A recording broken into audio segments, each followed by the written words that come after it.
diciamo, se non sommati noi voemo, se non chiamati noi voemo, diciamo in Veneto. Qualcuno dice non sono pazzi, non sono matti. Cosa sta succedendo a questa società?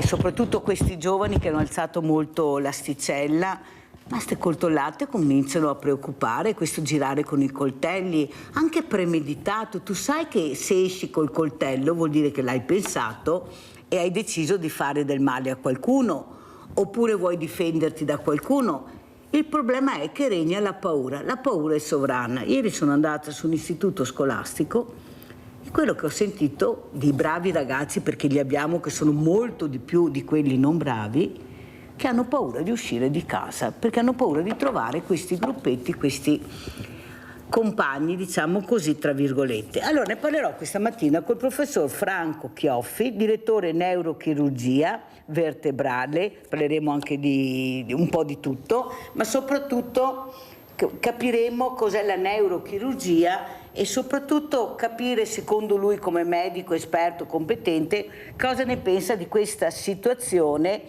perché io mi sono trovata a un'importante riunione, non dico dove ho sentito che una dirigente importante ha detto non è vero che i ragazzi bevono, assolutamente no, e soprattutto questa montagna di sostanze che gira e secondo me se ne parla poco. Le forze dell'ordine fanno quello che fanno, però capite bene che è veramente un problema importante. Saluto anche il vicepresidente dell'Avis provinciale e grazie veramente di essere qui con noi, Angelo Salgarollo. Grazie e buongiorno anche a lei di essere qui con Mirella. Buongiorno. Allora iniziamo intanto dal professor Chioffi. Professore, cosa ci racconta? Ecco, perché appunto neurochirurgia dirà ma cosa mi chiede Mirella? Però anche lei è una persona, è un uomo che esce, che sente, magari anche padre di famiglia, non lo so. Cosa sta succedendo nella mente di questi ragazzi? Questa cattiveria, questa rabbia che non riescono a frenare, anche premeditata a volte, e poi succede quello che succede. Professor Chioffi, poi parleremo anche del suo lavoro naturalmente. Certo, sì. C'è un disagio giovanile palpabile che io credo parta dalle famiglie, parta dalla scuola. Lì sono due settori che in questo momento sono molto carenti, lo sono diventati sempre più e questo si riflette poi sul comportamento, sull'educazione di questi ragazzi. Le misure da adottare non è mio compito e non sono in grado di dirle, però certamente bisogna investire molto di più in questi due settori. Aiutare le famiglie, quindi chi ha figli deve essere supportato sotto tutti i punti di vista, aiutare la scuola. Io credo che se questi giovani venissero avviati allo sport, se ci fossero molte più possibilità di fare, tra virgolette, di ammazzarli di sport, di ammazzarli di fatica, andrebbero molto meno in giro per le strade e starebbero molto meglio. Perché poi questi ragazzi sì, non pensano che risvolti negativi tutto ciò comporti nella loro vita futura, sia in termini proprio di fisici, perché si rovinano attraverso dei comportamenti scorretti, e poi anche le ripercussioni che hanno dal punto di vista penale quando commettono certe cose, sono vite rovinate. Avete sentito in poche parole cosa ha detto il professor Chioffi, naturalmente non del suo lavoro ma quello che pensa come uomo, perché è giusto anche capire, ecco, visto che usciamo di casa tutte le mattine, cosa proviamo, cosa vediamo. Eppure le cose che ha detto il professor Chioffi sono le cose che dicono anche persone competenti che io invito, compresa la sottoscritta, anche se non è competente, ma dico quello che vedo, visto che faccio anche questi percorsi, che secondo me lo sport salverebbe la vita. Ecco, questo è quello che dico questa mattina. Vediamo se è arrivato anche Don Matteo D'Arsiè. Don Matteo, c'è? Pronto? Mi sente Don Matteo? No, ancora no. Allora salutiamo anche l'altro ospite, buongiorno, che abbiamo presentato dell'Avis. Cosa ci dice? Allora, se vuole che le dica inerente al discorso che avete fatto dei giovani, quella roba lì, da parte di Avis provinciale e non solo, ma da tutte le 64 comunali che fanno parte dell'Avis provinciale, il nostro intento è quello di andare nelle scuole prima di tutto per fare formazione per eventuali nuovi di sangue, e dopo abbiamo dei percorsi anche guidati da esperti e promossi dai giovani appunto su questa piaga veramente che è quella dell'uso dell'alcol, e che dopo sfocia nella violenza. Ecco, quindi da parte nostra c'è non dico giornaliero, ma c'è un impegno forte appunto oltre che promuovere il dono del sangue, a promuovere uno stile di vita sano e corretto per tutta la comunità. Ecco, questo è in linea di massima il pensiero di Avis, dopo quello del volontariato e dopo quello del sangue, che ce n'è sempre bisogno, perché come tutti sappiamo basta solo sfogliare i giornali oppure guardare la TV con tutti gli incidenti, tutte le operazioni, tutti gli interventi che si fanno in ospedale. Il sangue serve, perché il sangue non si può costruire in laboratorio. Il sangue è un dono prezioso, quindi noi cerchiamo di portare sempre più donatori affinché ci sia il sangue a sufficienza per i nostri ammalati, che sono là che attendono giustamente questa linfa preziosa. Ecco, quindi noi ci adoperiamo per questo. Dopo, per quanto Garolo, mi scusi se io contraddico un po', non in tutto perché le do ragione quasi in tutto, però continuare ad andare nelle classi sì serve, non dico che non serva, per carità, ma sono anni che andiamo nelle classi e io ho tutte le associazioni di volontariato, perché le invito tutte, dalle più grandi alle più piccole, non riusciamo a avere volontari giovani, cioè c'è qualcosa che non mi torna. Allora andiamo nelle classi, parliamo con i ragazzi da anni e non riusciamo a avere volontari giovani e donatori, perché anche là avete fatto anche una campagna pubblicitaria importantissima di donazioni. Poi l'altro giorno ho avuto l'AI, l'Associazione Italiana Leucemie, la quale ha detto: sa Mirella che sono venuti 20 ragazzi da noi, sono venuti da noi dove operiamo e sono diventati volontari tutti. Allora forse, più di andare noi nelle scuole, professor Chioffi, non sarebbe utile portare questi ragazzi a toccare con mano quella che è la realtà dell'associazionismo, del volontariato, della sanità? Perché no, visto che vogliono emozioni forti, magari lei può anche dargliele, visto che cercano quelle. Cosa ne dice, professor Chioffi? Sono d'accordo. Adesso non dobbiamo fare di ogni erba un fascio, nel senso che di bravi, giovani, motivati, belli e sani ci sono. Ai giovani bisogna dare degli obiettivi, è la demotivazione che li rende così apatici e li riversa nelle strade poi a fare cose che non hanno senso. Quindi bisogna dare ai giovani degli obiettivi, questi obiettivi gli vanno fatti vedere, gli vanno fatti toccare con mano. È utile andare nelle scuole, però ricordo anch'io che quando c'era qualche occasione di questo tipo era più che altro un non far lezione, non essere interrogati.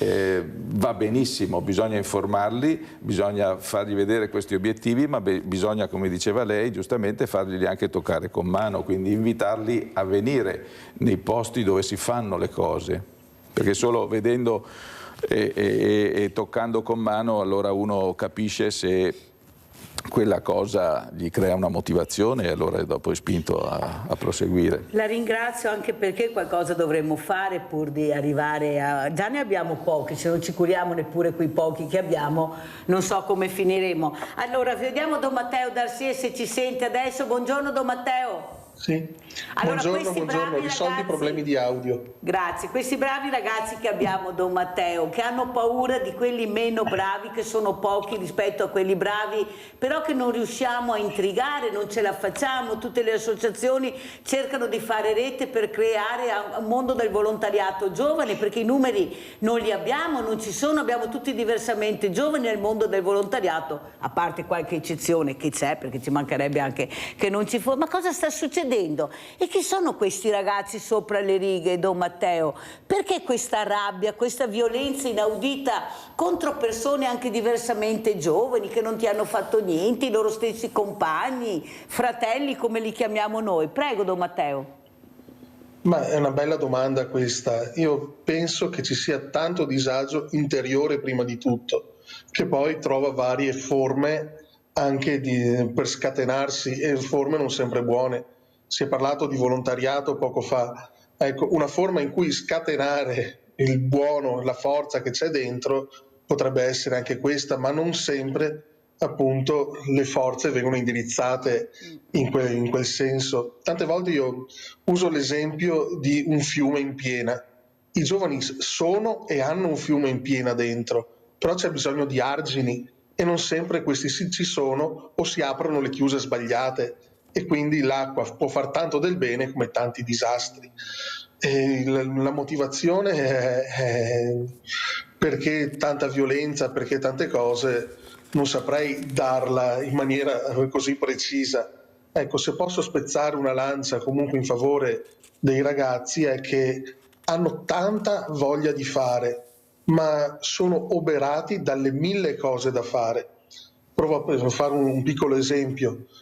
C'è la scuola che occupa tutte le mattinate, 1 o 2 sport, perché adesso bisogna fare 1 o 2 sport, corsi di potenziamento magari per una seconda lingua, corsi di musica, corri di qua, corri di là, non resta neanche loro il tempo per essere se stessi.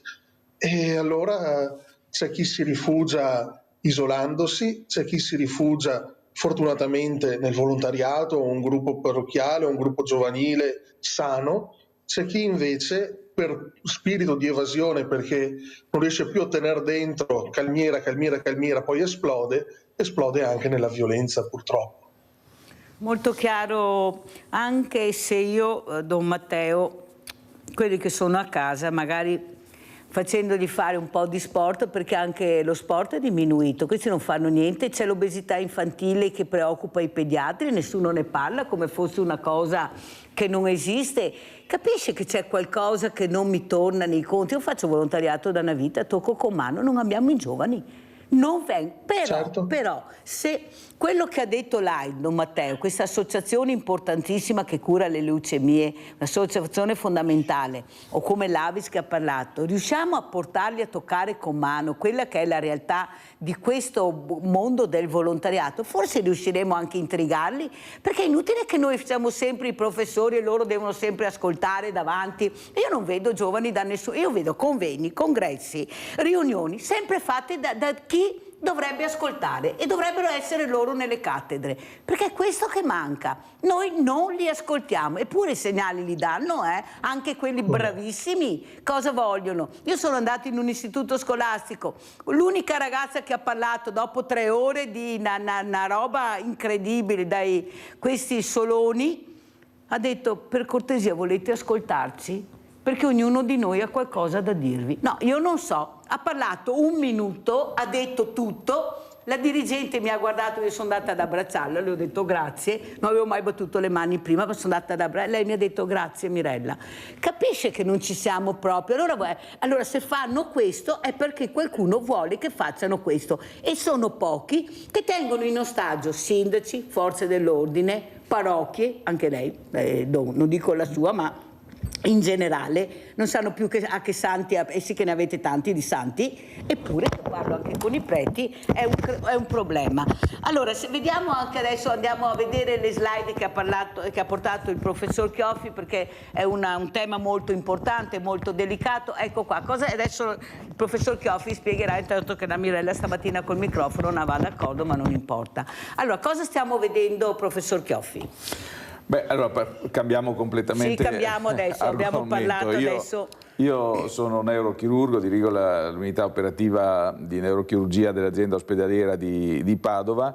La neurochirurgia è una branca super specialistica, uno pensa che sia quindi un settore molto ma molto stretto. In realtà la neurochirurgia è un campo vastissimo, perché la neurochirurgia racchiude tante sottospecialità.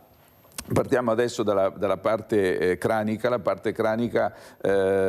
parte cranica la patologia oncologica, cioè i tumori cerebrali, costituisce una grossa fetta della nostra attività. Se può tornare un attimo indietro nella slide. Ecco, parlando di tumori cerebrali, noi possiamo parlare di quei tumori che originano dal cervello, sono quindi tumori intrinseci del cervello, oppure tumori che originano dal rivestimento dell'encefalo.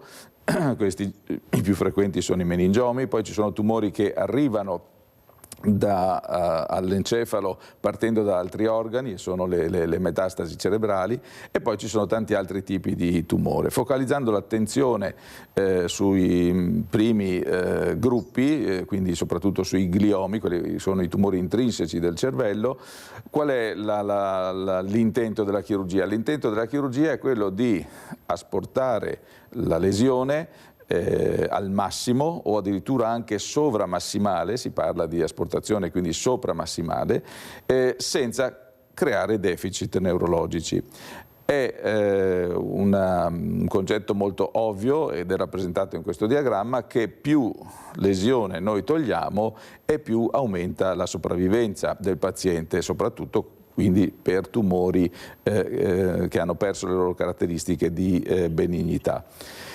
E per fare ciò, se andiamo avanti con le diapositive, noi dobbiamo pianificare in modo corretto l'intervento chirurgico, proprio per asportare il massimo della lesione senza alterare la qualità di vita dei pazienti. Quindi c'è uno studio preoperatorio, e qui ci vengono in aiuto le tecniche di imaging avanzato, in particolare di risonanza magnetica. Qui ne cito alcune, dopo casomai con altre slide ve le spiegherò rapidamente. La trattografia, che serve a vedere quelle che sono i fasci di connessione tra la superficie del cervello, cioè tra la corteccia cerebrale e poi la periferia. La risonanza magnetica funzionale per identificare topograficamente dove si attivano certe funzioni, la stimolazione magnetica transcranica, anche questa con lo stesso obiettivo, soprattutto per la parte motoria, la risonanza magnetica abbinata alla PET, e tutto questo poi viene ricostruito in un rendering tridimensionale che noi possiamo utilizzare in sala operatoria attraverso un sistema, diciamo, integrato, in qualche modo multimediale. Poi, sempre se riprendiamo la diapositiva, ci sono le metodiche intraoperatorie, tutta la tecnologia che noi utilizziamo in sala operatoria, che parte dal monitoraggio neurofisiologico intraoperatorio, soprattutto se noi andiamo ad intervenire in zone del sistema nervoso centrale, e comprende quindi anche il midollo, nelle quali il chirurgo può creare un danno, e quindi noi monitoriamo attraverso degli esami neurofisiologici la funzione di queste strutture neuronali. La chirurgia guidata dalla fluorescenza, cosa vuol dire? Ci sono delle sostanze che noi possiamo dare al paziente e che poi vengono, che vanno diciamo, ad attaccarsi alle cellule maligne, non a quelle benigne, e noi durante l'intervento, sotto un particolare tipo di applicazione che il nostro microscopio ha, possiamo vederle colorate in maniera differente rispetto al tessuto sano. La neuronavigazione, anche questa è molto importante, soprattutto quando le lesioni non affiorano in superficie e sono profonde, quindi ci dirige, ci dà la linea più corretta, la traiettoria per raggiungerle. L'ecografia intraoperatoria è un altro strumento che, oltre anche qui ad aiutarci nella localizzazione della lesione, ci può dare intraoperatoriamente un dato molto importante su quella che è stata l'asportazione, a che punto siamo arrivati dell'asportazione chirurgica. Le wake surgery è un tipo particolare, non tanto di chirurgia ma di anestesia, che ci consente, attraverso un risveglio molto guidato del paziente, di avere la sua collaborazione durante l'intervento chirurgico, e questo è molto utile quando noi dobbiamo intervenire in aree cerebrali soprattutto connesse con la funzione del linguaggio. Allora, se fermiamo un secondo per spiegare quanto importante è la donazione anche del sangue, quanto importante è avere a disposizione questa materia incredibilmente importante, e perché culturalmente, secondo lei, professor Chioffi, poi lo chiederemo anche al nostro ospite, appunto Angelo Salgarolo dell'Avis, ecco, che facciamo ancora fatica a donare, abbiamo paura di donare. Mi ricordo che delle telefonate, ma sono proprio morto, chiedevano i professori che avevo.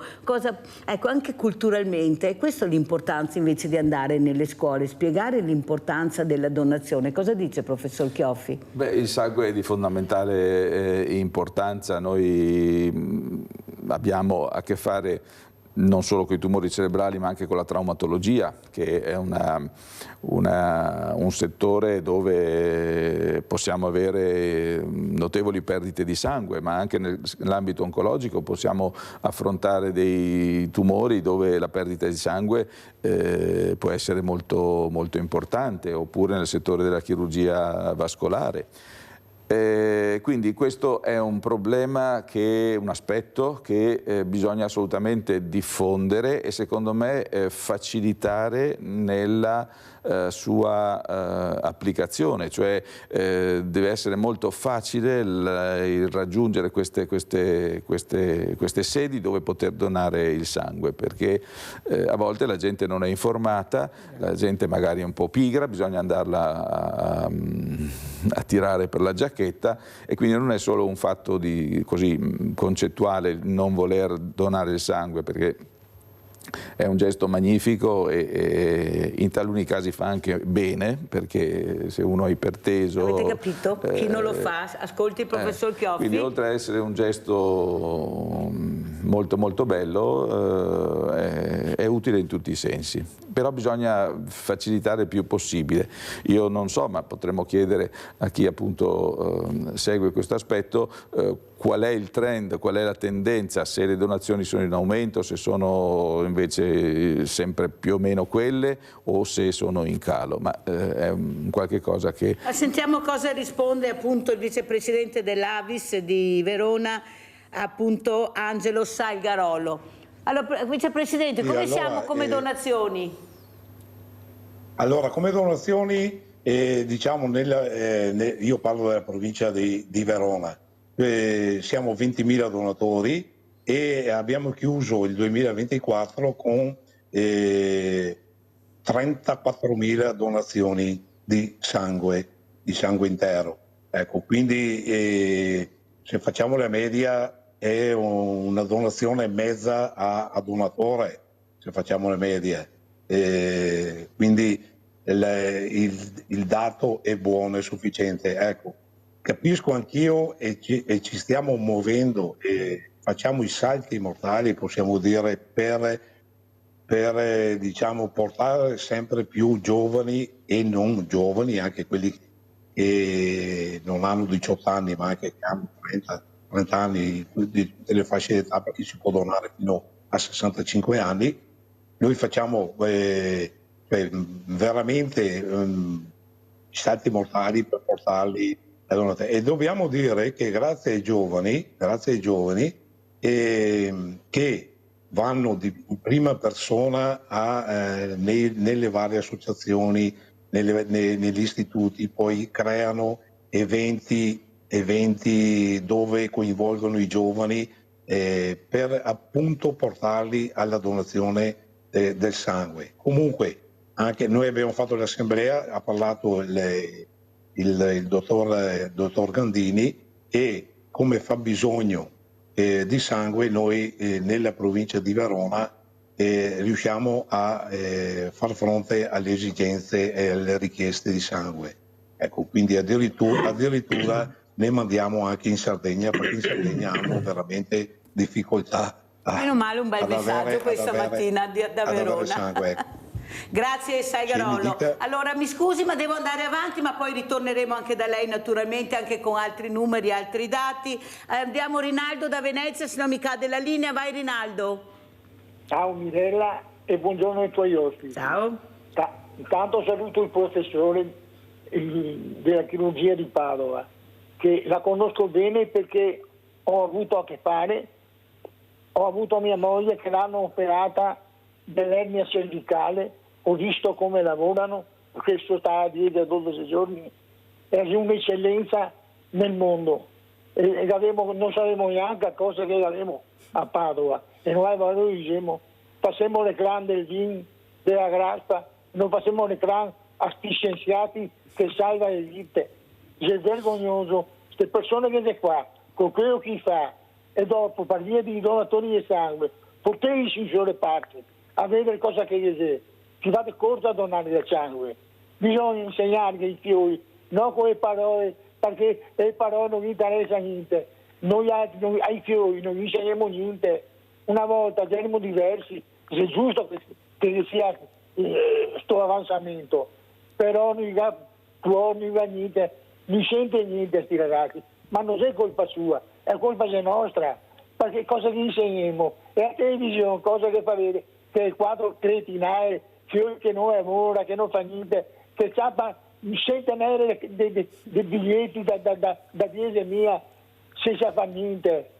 Mi ha 14 anni, avevamo il libretto di lavoro, Mirella, va bene, andavamo a lavorare per comprarsi un paio di scarpe, e avevo un arrivo nella vita, dopo che arrivai chi no, ma queste persone che sono qua, come è la donazione del sangue, dovrebbe fare un spot per la televisione, non di 30 secondi, far vedere cosa che serve, di mezz'ora, un quarto d'ora, una volta alla settimana. Grazie Rinaldo, fammi andare avanti perché devo andare anche in pubblicità, ma sei stato chiaro come al solito. Allora Don Matteo cosa dice? Ecco, ha sentito i miei ospiti cosa hanno detto, la telefonata, com'è la situazione? Perché non fare una settimana con le scuole dedicata alla donazione? Aspetta, perché c'è la privacy, la burocrazia. Beh, non sarebbe male fare una settimana solo le scuole, a portarle anche a vedere cosa sono le donazioni. Ne abbiamo anche tante fortunatamente, non è che uno deve per forza donare solo il sangue, uno può decidere. Perché non farlo? E voi potete fare da ponte, perché io ho visto anche con l'elezione di Papa Leone, che ringrazio Papa Francesco per averci dato questo Papa, che sarà magari qualcuno dirà che non va bene, ma come avete sentito io sono strafelice e speriamo che continui il percorso di Papa Francesco che io adoravo. Ma cosa sta succedendo? Seppure i ragazzi ci sono, li abbiamo, ecco, manca il ponte a mio avviso, quello di traghettare. Ecco, forse Gesù Cristo sapeva traghettare bene, non so io, Don Matteo, perché veramente io sono preti, non ne abbiamo più, suore non ne abbiamo più, scappano anche dai conventi, non so cosa sta succedendo, Don Matteo. Possibile che non riusciamo a prendere questi giovani e a far capire loro i valori, il valore del corpo umano, l'importanza della donazione? Non c'è mica solo la rabbia? Prego, Don Matteo. Sì, allora sono perfettamente d'accordo con tutto quanto ha detto Mirella. Aggiungo una cosa, non solo non ci sono più preti, non ci sono più suore, manca la famiglia tante volte, e non mi riferisco solamente alle famiglie che purtroppo si distruggono perché sono all'ordine del giorno anche quelle, quanto piuttosto una presenza educativa in famiglia. E non ne faccio una colpa ai genitori, perché sono tutti brava gente, ma io mi metto anche nei loro panni. Dover lavorare entrambi 8 ore al giorno, magari con turni con i quali non si incrocia mai. E questi figli sono fortunati che hanno i nonni che trasmettono loro qualcosa, ma chi magari i nonni non ce li ha o sono distanti, sono sballottati di qua e di là già dalla fanciullezza, ed è lì che si forma anche quella che è una sensibilità al dono, alla vita stessa.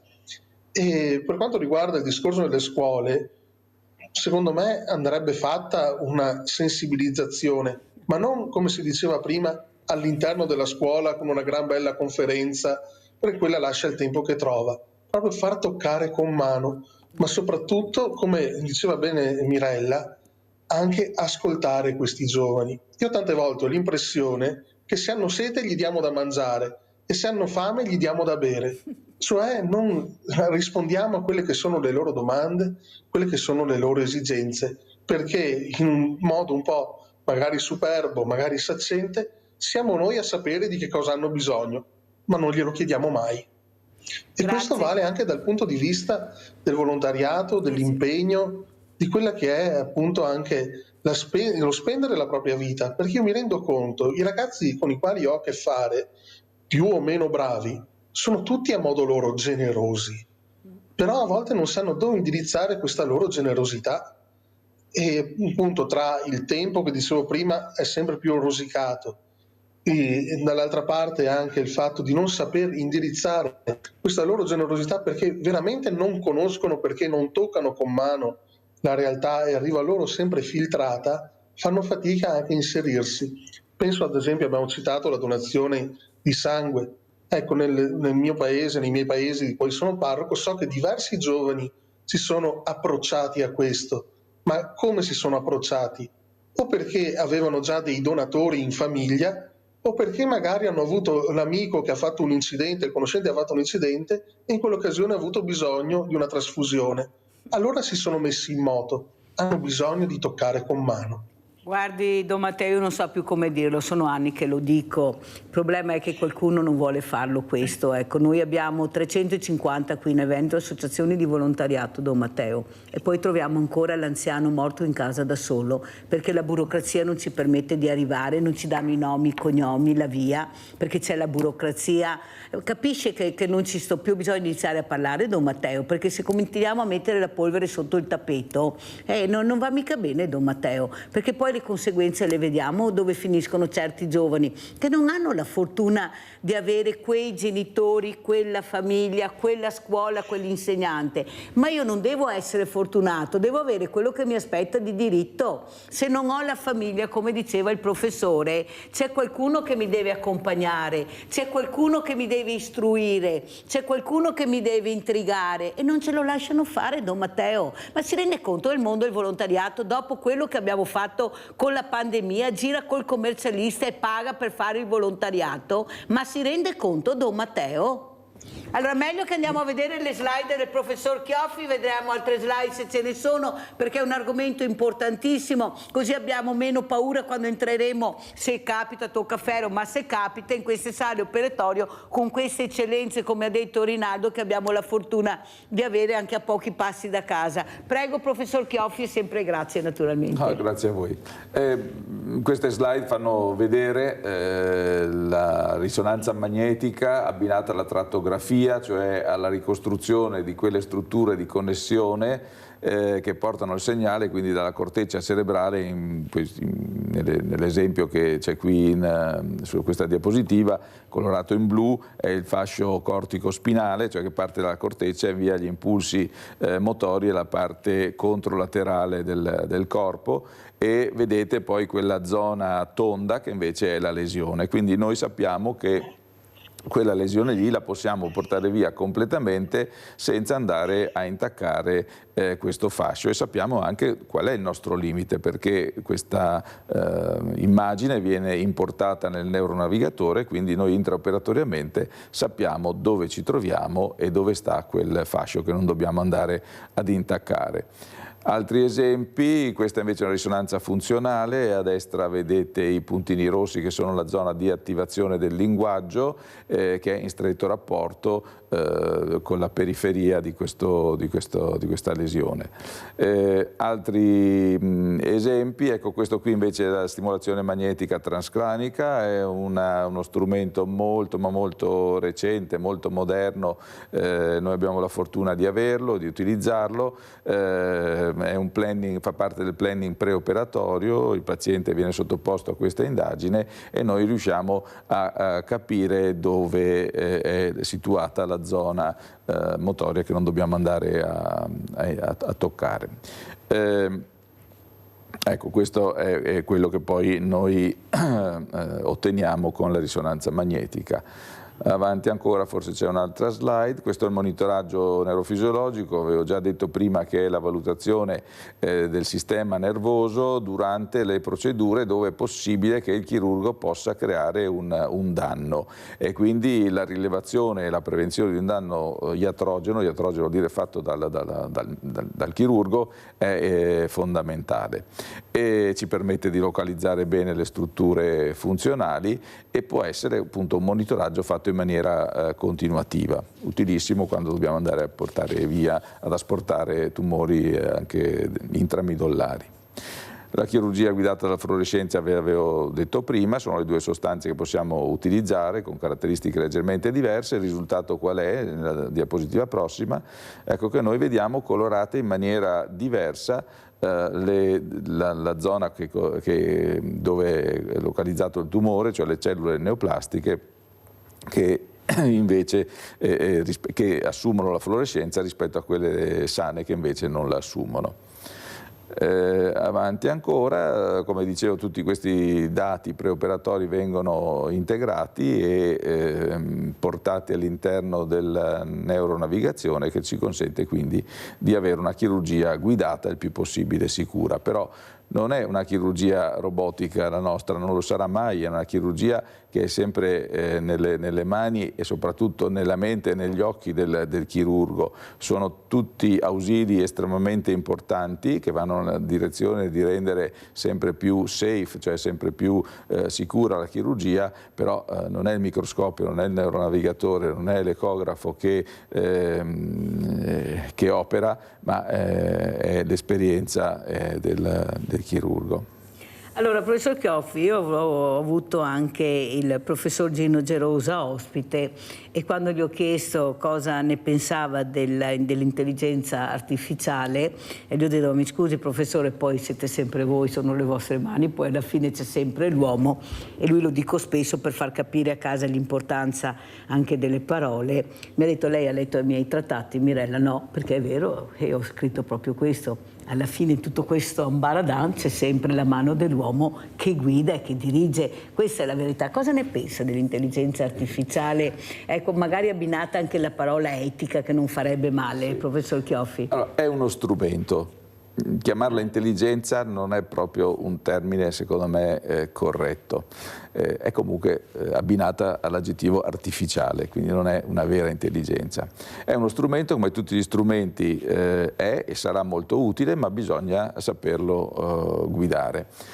Proprio assieme al professor Gerosa ero stato invitato ad un convegno, si parlava di intelligenza artificiale e appunto mi chiesero in neurochirurgia l'intelligenza artificiale viene utilizzata o no, e io risposi: l'unica volta che l'ho utilizzata è stata perché dovevo fare un discorso di inaugurazione, di presentazione, di saluti di un congresso che avevamo organizzato, e provai a farlo con l'intelligenza artificiale, venne fuori lo stesso tipo di discorso che io mi ero preparato perdendo un po' di tempo. Quindi in quel settore lì è utilissima. Tolta questa battuta, effettivamente ha anche un'applicazione in medicina. Io, se mi permetto di guardare al futuro, posso pensare che nel campo della diagnostica, accumulando tutta una serie di dati e informazioni che vengono elaborati, questa possa anche in gran parte sostituire nella refertazione o aiutare molto nella refertazione il radiologo, così come possa aiutare nella diagnosi l'anatomopatologo, anche lo stesso medico di base, interpretando i sintomi e attraverso un algoritmo iniziare ad approntargli gli esami diagnostici e i consigli appropriati.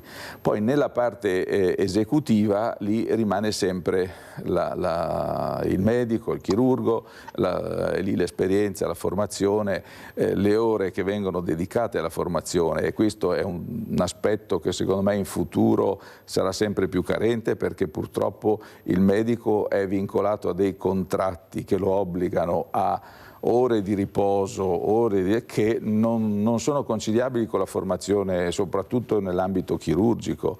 Voi iniziate ma non sapete quando terminate. Sì, ma non si può per legge dire a un chirurgo: tu oggi hai fatto già le tue ore, adesso devi andare a casa perché hai bisogno del riposo psicofisico, quello che è. Se uno sceglie di fare questo lavoro non può guardare l'orologio, e se vuole diventare un domani un bravo chirurgo, più ore passa in sala operatoria, più cose vede, più cose studia e più sarà un bravo medico. Più di così non saprei cosa dire. Se mi permette, prego. sta passando il concetto che un medico è uguale all'altro, cioè sostituisci uno e lo cambi come se fosse una gomma di una macchina, cambi e metti su un altro medico. Non puoi cambiare un chirurgo con un altro, ognuno al suo percorso, alla sua formazione, alla sua specializzazione e il suo grado di maturazione, che è fondamentale per il paziente. Sa perché succede questo, dottor Chiofalo? Lo dico io, non lo dice lei. Perché manca la meritocrazia in certe poltrone. Se ci fosse la meritocrazia e la competenza, perché ci sono tante cose che... No, non è solo quello, è un disegno, vabbè, non voglio entrare in particolare, ma insomma è un concetto politico che sta passando e che sarà deleterio per la formazione dei medici. Ecco, avete capito come ha concluso al momento il professor Chioffi? Grazie professore. Pubblicità, poi andiamo con l'Avis.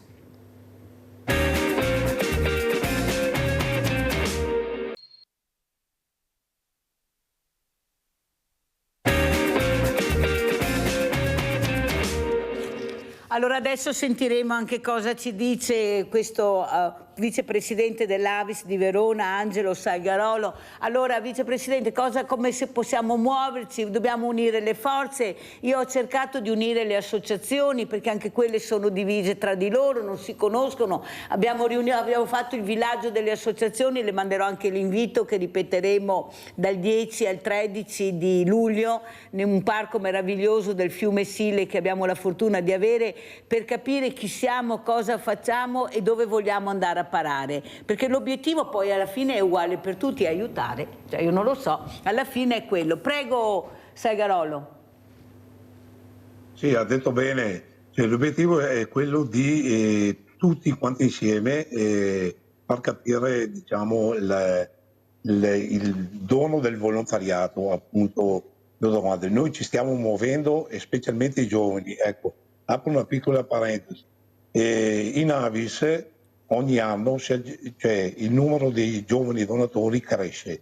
Cosa vuol dire questo? Vuol dire che molti giovani capiscono cosa devono fare oppure che percorso devono fare per appunto entrare nel mondo del volontariato. E non solo vanno a donare, ma si mettono a disposizione delle associazioni appunto per dare una mano a quelli che veramente ne hanno bisogno. Poi, lo so, diventa sempre più difficile, come ha detto lei, seguire, cioè gestire un'associazione, anche perché la burocrazia al giorno d'oggi ci ha messo parecchi paletti fra le ruote. E come ha detto lei, ribadisco che ci vuole un commercialista per seguire un'associazione. Quando 20 anni fa questo non succedeva, cioè era più veloce e più facile seguire un'associazione. Detto questo, noi quando prima si parlava che andiamo nelle scuole, noi facciamo parlare i giovani quando andiamo. Sul tempo a disposizione che ci dà l'istituto quando andiamo, noi rubiamo pochissimi minuti, poi c'è un dibattito e li invitiamo anche a venire al centro trasfusionale e vedere e toccare con mano la realtà del dono del sangue. Ecco, faccio una piccola parentesi, oltre al dono del sangue, il sangue intero, c'è anche il plasma, che è una cosa che serve tantissimo anche al giorno d'oggi, sempre di più. Basta vedere durante la pandemia il plasma iperimmune. Io posso essere testimone perché grazie al plasma immune sono qua che parlo. Ecco, quindi ho provato e ho testato sulla mia pelle. Salgarolo, però più di invitarli, non è che dobbiamo portarli, perché sai, invitando io li invito se lo accetto o non lo accetto. Se invece io ti porto, non è che ti obbligo, ma io li obbligherei anche, ma non importa, questa è un'idea mia, visto quello che sta succedendo. Obbligare ecco, nel mondo del volontariato. Sì, ma visto che con questo buonismo abbiamo questi risultati qua, Salgarolo, forse obbligare qualcuno anche a partecipare a qualcosa di utile non sarebbe male, perché non ne andiamo fuori, sì, no, non c'è niente da fare. Questi hanno alzato e sono pochi l'asticella e qualcuno li deve fermare, lo dico a voce alta, qui qualcuno li deve fermare, perché altrimenti diciamo che poi questo albero invece di avere 3 mele o 3 pere che marciscono, si marcisce tutto l'albero. Allora, prima che succeda questo, per emulazione, per tutto quello che si vuole, cerchiamo di fermarli. Però qualcosa si è mosso, Salgarollo, anche a Treviso abbiamo visto questa assemblea dei sindaci proprio per donare. Andiamo a vedere questo ANCI, Avis, sindaci, donazioni e poi commentiamo. L'importanza di donare è fondamentale. Ricordo che ci sono dei donatori che hanno un numero di donazioni impressionante. Ecco, dobbiamo tutti ispirarci a loro. Una mano di fata. Testimonial d'eccezione al centro trasfusionale del Cafoncello i sindaci del territorio per un'iniziativa promossa da Avis e ANCI. Anche loro si sono sottoposti a esami e colloquio con il medico per l'idoneità alla donazione di sangue e plasma. Per quanto riguarda i globuli rossi, vale a dire il sangue, abbiamo praticamente l'autosufficienza, comunque per mantenerla bisogna continuare a donarla. Quello che c'è in questo momento necessità è il plasma. Il plasma in questo momento noi abbiamo raggiunto l'autosufficienza per il 60% a livello sia regionale che nazionale. Indispensabili quindi sono le donazioni di plasma che, importato dall'estero, per lo più dagli Stati Uniti, presenta costi elevatissimi. Dal plasma si ricavano gli emoderivati, che sono quei farmaci che diverse patologie hanno necessità di averli, di conseguenza è indispensabile. Serve evidentemente intanto sia per nelle patologie linfatiche, linfomi eccetera, quindi patologie oncologiche, quindi credo, e dopo anche per gli interventi chirurgici per chiaramente dare una risposta all'ematocrito. Più raro rispetto al sangue e necessita di tempi più lunghi. Dal plasma si possono ricavare farmaci in grado di curare diverse patologie. Donate, andate all'Avis, donate, perché donare è veramente un grande gesto d'amore. Sicuramente serve per donare parte di se stessi, quindi essere anche, io dico sempre, un piccolo eroe che salva una vita. E dobbiamo avere proprio l'ottica che donare il sangue è un dono che facciamo alla nostra società. Abbiamo sentito il plasma, abbiamo sentito queste donazioni, c'è bisogno, c'è carenza, anche se a Verona, sentendo appunto Salgarollo, siamo messi abbastanza bene. Ecco, forse cercare di informare sempre di più anche queste persone che veramente hanno anche paura, a volte non si rendono conto della problematica. Può capitare a chiunque di aver bisogno di sangue, non è che sei sempre messo a riparo. Professor Chioffi, cos'è che in questo momento la preoccupa di più? A livello del suo lavoro di sanità, naturalmente. Ma allora, personalmente non molto, nel senso che affrontare il lavoro con più di 35 anni di esperienza, eccetera, ti fa godere ed apprezzare ancora di più, quindi si lavora con più serenità. Se devo pensare invece al futuro della sanità, ecco, mi preoccupa molto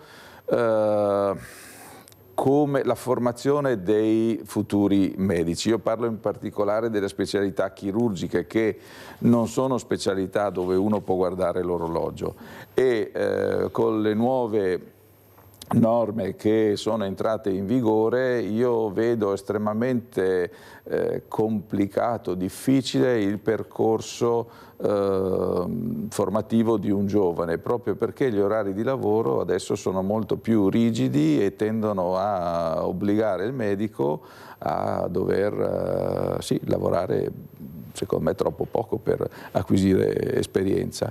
La tecnologia andrà avanti, in parte potrà sopperire questo gap, ma non si può pensare che un medico sia uguale all'altro.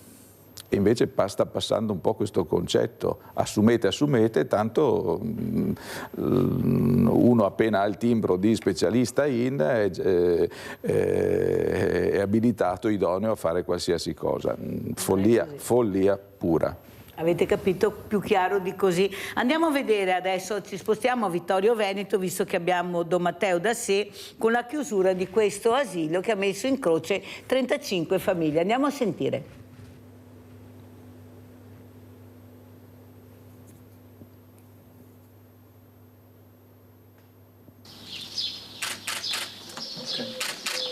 Sigilli posti, struttura messa sotto sequestro. Il nido privato operava con assenza di registrazione sanitaria e mancanza di autorizzazione all'esercizio per il servizio educativo sociale rilasciato dalla Regione, nonché del registro di autocontrollo. I carabinieri del NAS con i tecnici dell'US 2 durante normali controlli volti a verificare la regolarità delle condizioni igienico-sanitarie e strutturali, lo scorso 8 maggio sono intervenuti all'asilo nido Pollicino di Vittorio Veneto, procedendo per le diverse irregolarità al sequestro amministrativo dell'intera struttura ritenuta abusiva. I 33 bambini che frequentano l'asilo di età compresa tra i 6 mesi e i 3 anni sono stati riaffidati alle famiglie. Abbiamo capito che la questione è prettamente di ordine amministrativo e naturalmente c'è un po' di disagio in città rispetto appunto a questa chiusura momentanea.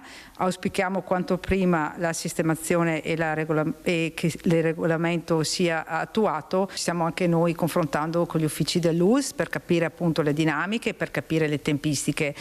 Naturalmente sono 33 famiglie che sono senza un servizio e quindi auspichiamo quanto prima l'attuazione e la riapertura del servizio. Intanto l'amministrazione si sta attivando per capire come intervenire a supporto dei genitori. Stiamo valutando l'ipotesi e attivandoci anche con i nostri uffici delle politiche sociali per capire appunto cosa fare. Certo è che non è una situazione facile da affrontare. 600.000 euro il valore della struttura sequestrata, saranno contestate violazioni amministrative per circa 5.000 euro.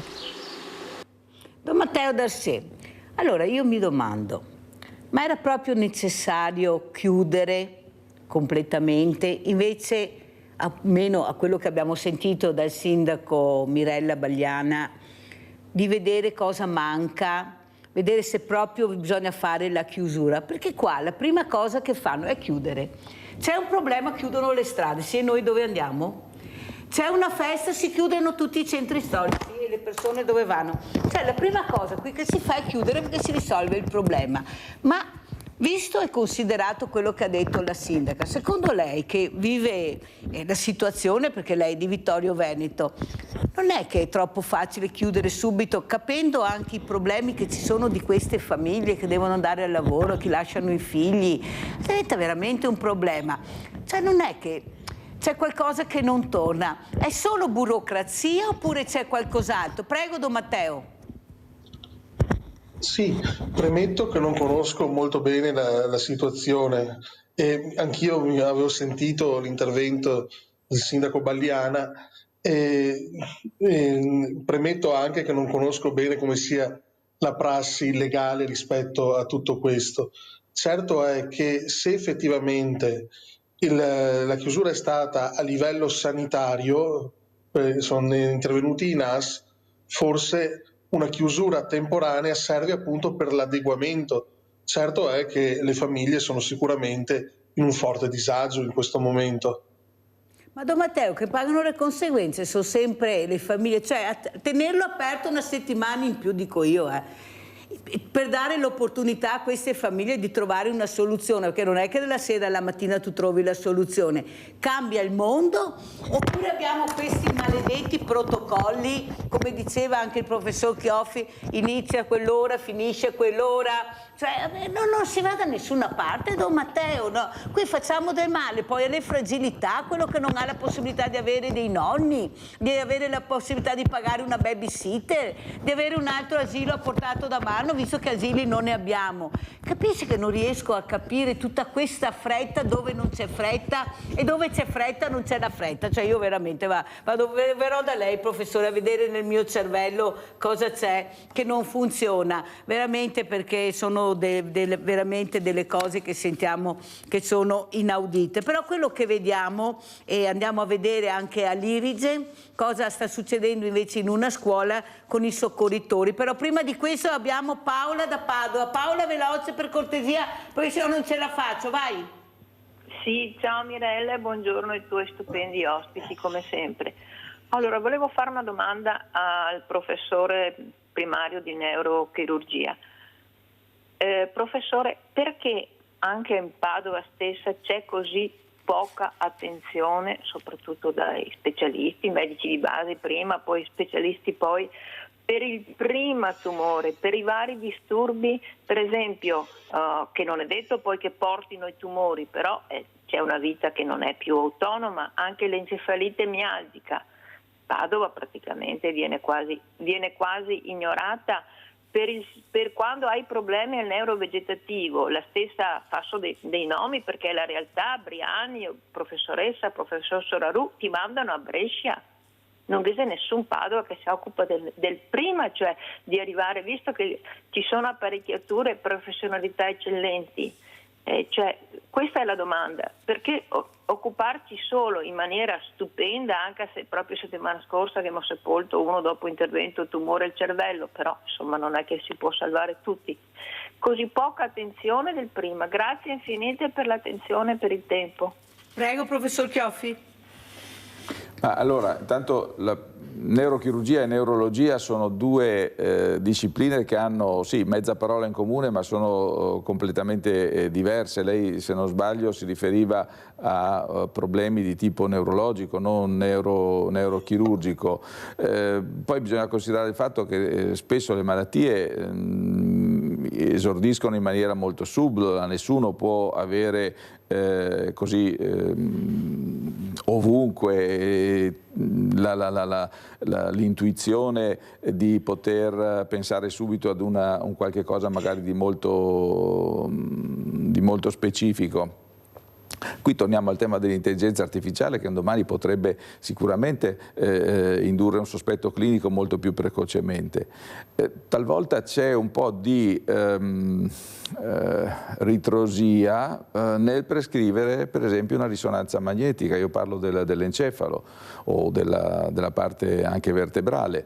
Per questioni credo così amministrative, hanno dei budget contingentati. Io dico che è meglio fare un esame in più che uno in meno, soprattutto se è un esame assolutamente non invasivo. Tante volte si parte invece con altre cose, anche la TAC su certe cose va bene, anzi è superiore alla risonanza, ma su tante altre non ci fa vedere molte cose.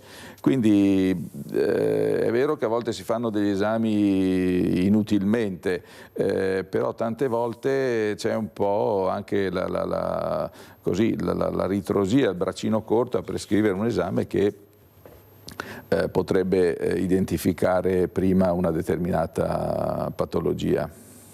Molto chiaro, grazie professore per aver risposto. Allora, visto che rimaniamo ancora, poi andiamo a vedere anche l'Irice, andiamo a Udine, questa opposizione per la sanità. Andiamo a sentire cosa è successo, regione su sanità, andiamo a Trieste di preciso.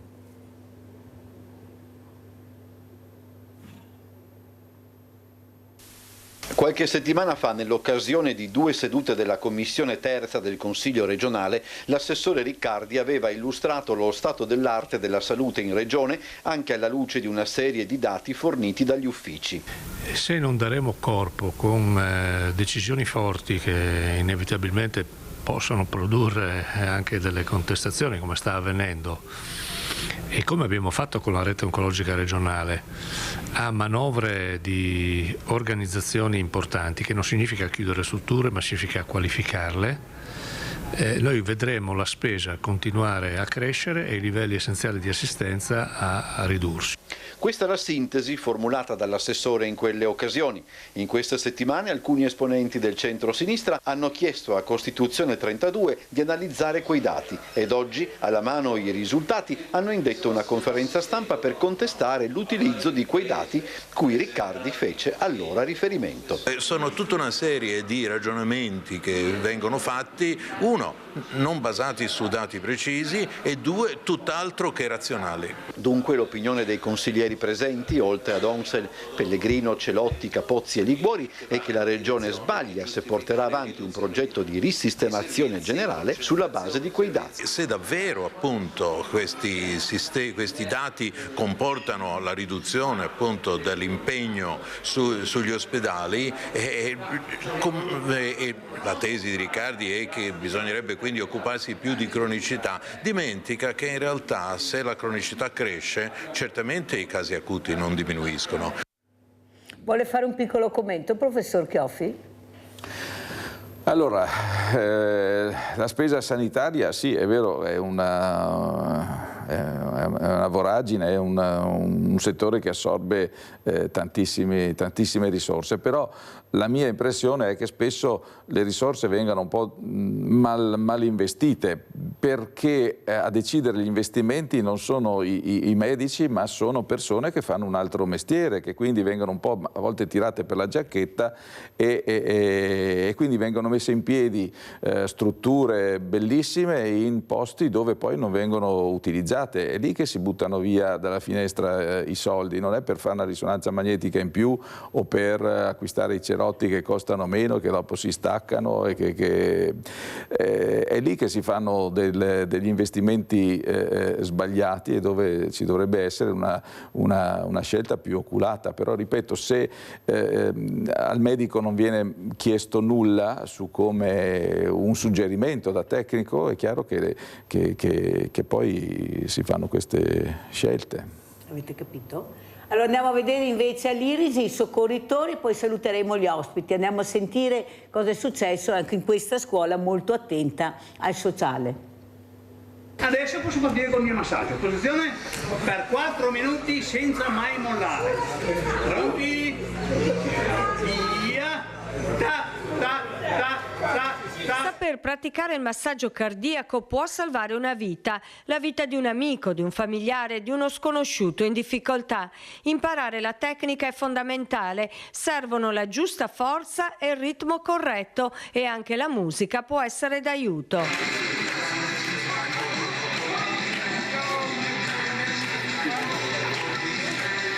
Loro sono gli studenti dell'ente di formazione Irigem di Rosà, impegnati in una lezione speciale, una lezione di vita in tutti i sensi con i volontari dell'Associazione Italiana Soccorritori.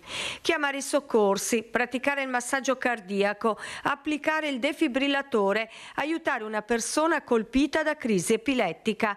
Ecco le nozioni al centro dell'incontro pratico ma anche teorico nell'ambito del progetto Mini-N. Imparare a salvare una vita umana in arresto cardiaco. Una persona che è in arresto cardiaco va massaggiata, va chiamato il 118, vanno fatte alcune cose con una giusta sequenza, le quali permettono di poi dare la possibilità a questa persona non solo di vivere, ma di vivere bene, perché salvare una vita e non preservare il cervello vuol dire dare una qualità di vita molto bassa. Invece il nostro obiettivo è proprio quello di dare una vita dignitosa a chi viene colpito da queste problematiche. 14 anni di attività, oltre 43.000 ragazzi istruiti, messi nelle condizioni di poter intervenire e salvare una vita gratuitamente, perché noi non chiediamo niente, neanche grazie. Però devo dire che con questi ragazzi sono veramente una sorpresa ogni volta, perché hanno dei valori e hanno delle chance che veramente sono impensabili, e questa è la nostra paga. E poi i soccorritori hanno lanciato un altro messaggio molto importante. Nei momenti di difficoltà il segnale è internazionale, pollice dentro, pugno chiuso. Io che vedo qualcuno che fa così intervengo, basta solo chiamare i carabinieri, non è che devo mettermi io a fare qualcosa, però ecco, è importante questi segnali. Per gli studenti dell'Irigem una mattinata all'insegna della prevenzione e della formazione. In questa mattinata ho anche imparato che nei 4 minuti d'oro si può salvare la vita di una persona. Questi sono i nostri giovani. Allora sentiamo come ci saluta Salgarolo, Angelo Salgarolo, vicepresidente Avis Verona. Con quali saluti?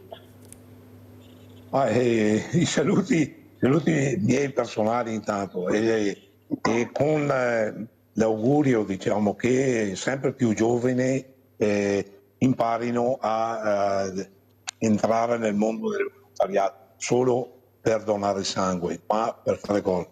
Piccola cosa, noi guardiamo sempre i giovani e quelli che girano col coltello, ma quanti giovani, e non ne parla nessuno, sono a fare gratuitamente azioni di bene verso gli altri? Ce ne sono tantissimi e di questo non ne parla quasi nessuno. Ecco, questa è una mia cosa. A riguardo dei medici, come diceva prima il professore, Il centro trasfusionale, parliamo dei centri trasfusionali della provincia di Verona, siamo in crisi perché sono dottori e infermieri che vanno in pensione giustamente, al termine di una vita lavorativa vanno in pensione, però non ci sono rimpiazzi. Ecco, a causa di questo qualche centro trasfusionale dovrà chiudere e questo è una grossa cosa. Ci stiamo muovendo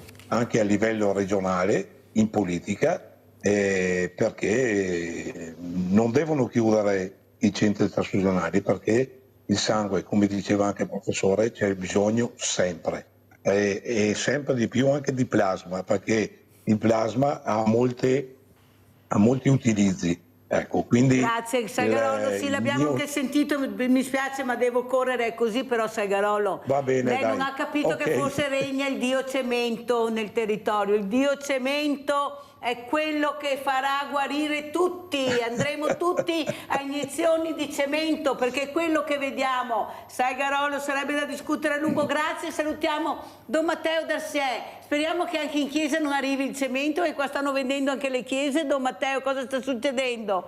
Come ci saluta Don Matteo? Ma io spero che nelle chiese entrino le persone più che il cemento. Bravo.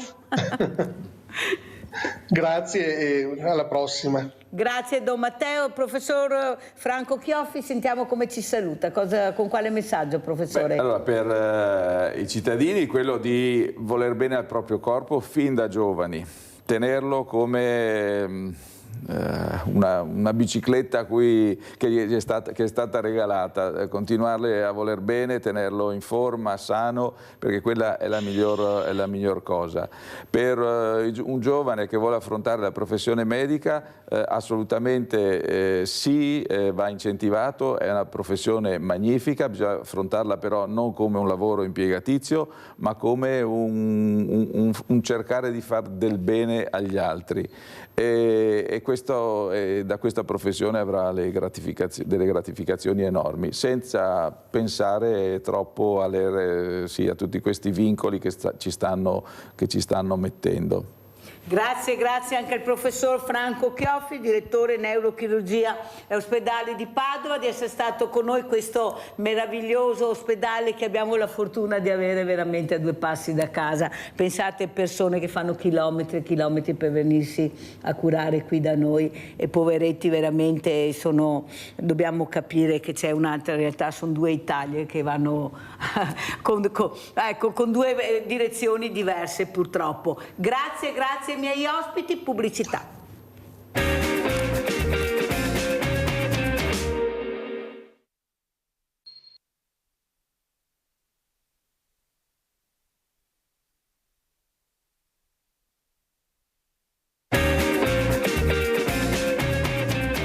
Vi presento subito un ospite gradito che è Pietro Lorenzon, già comandante dei vigili della municipalità di San Biagio, che deve raccontare tante cose, ma soprattutto, essendo lui anche proprietario di un immobiliare, come stanno andando queste locazioni. Ci sono tante richieste di appartamenti in affitto, non si trovano appartamenti in affitto anche pagando una giusta cifra, però ci sono anche tanti appartamenti vuoti perché le persone non si fidano più ad affittare. Allora, com'è la situazione, Lorenzon? Allora, la situazione è che, premesso che ce ne sono pochissimi, poi di chiusi? Di chiusi ce n'è, sì, ma non più di tanto, anche perché adesso la gente prima andava in pensione, acquistava l'appartamentino per integrare un po' la pensione. Oggi non conviene più perché paghi IMU, tasse, non finisci più, per cui la gente ha un po' lasciato perdere questa cosa. Qua gli affitti come funzionano? Tu hai, come proprietario, hai tante spese condominiali, magari trovi l'inquilino che non ti paga né l'affitto né le spese, e si è perso un po' il trend di acquistare qualche appartamento per affittarlo. al di là di questo, adesso non ce ne sono. Noi nel nostro comune qua abbiamo la Dell'Onghi, il centro commerciale, c'è una richiesta minimo di 5-6 persone al giorno che ti chiedono se hai locali in affitto. Non ce ne sono. E qua è una cosa veramente triste da un lato, perché ci sono delle persone che sono un po' disperate, che hanno magari figli piccoli, eccetera, e però non si trova. Perché, non si trovano. Perché, ripeto, fra magari l'inquilino che non ti paga, c'è il passaparola che uno dice vabbè, se funziona così è meglio lasciar perdere, e non c'è più l'acquisto per integrare un po' la pensione di qualche persona o di qualche famiglia. Anche perché le tasse con la seconda e terza casa aumentano in maniera incredibile. L'IMU, tu paghi l'IMU di un mini, paghi 500-600 euro all'anno di tasse, solo di IMU. Poi hai sulla denuncia dei redditi, hai un'altra tassa ancora, per cui uno non conviene più acquistare appartamenti e affittarli. Primo, secondo, c'è un'altra cosa, nel senso che per esempio nelle nostre zone un 2 camere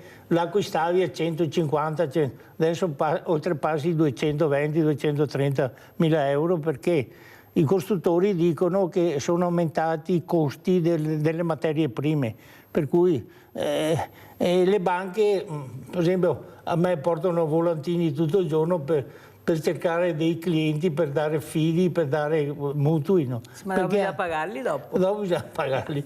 Però io in genere suggerisco, se uno paga tanto affitto, se ti danno il mutuo ti conviene acquistarlo, ma almeno ti resta qualcosa, no? Perché... Però il problema, c'è anche un lavoro precario. Se io perdo il lavoro, poi cosa succede? Perché abbiamo visto anche questi contratti di lavoro che non è che siano così esileranti e che ti invogliono a fare dei passi più lunghi della gamba. Cioè c'è qualcosa che non torna nei conti, Lorenzon. Ho capito, però anche là, generalmente quando uno dà in affitto si fa portare la busta paga. E anche da là si evidenzia se è a tempo determinato o a tempo indeterminato. Ascoltate bene. E chi generalmente affitta non lo dà a uno che ha un lavoro provvisorio, bisogna che abbia a tempo indeterminato, allora lo dà. Ma ripeto, il grossissimo problema è che non ce ne sono. Che non ce ne sono. E secondo lei, Lorenzon, cosa si potrebbe fare? Incentivare anche l'edilizia? Perché se tira l'edilizia andiamo alla grande, è il primo strumento per fare veramente decollare il paese. L'edilizia a sto momento, ripeto, i costi eccetera, dopo se c'è il costruttore che costruisce, se dopo non vende, gli resta un capitale là fermo. Seconda cosa, ripeto, i costi sono quasi raddoppiati rispetto a anni fa e non c'è più gente interessata all'acquisto. Cioè, ad esempio, un appartamento in periferia cosa costa? Un mini, diciamo, appartamento. Cosa costa? 150-180. Rispetto a qualche anno fa, che aumento c'è stato? 80-90.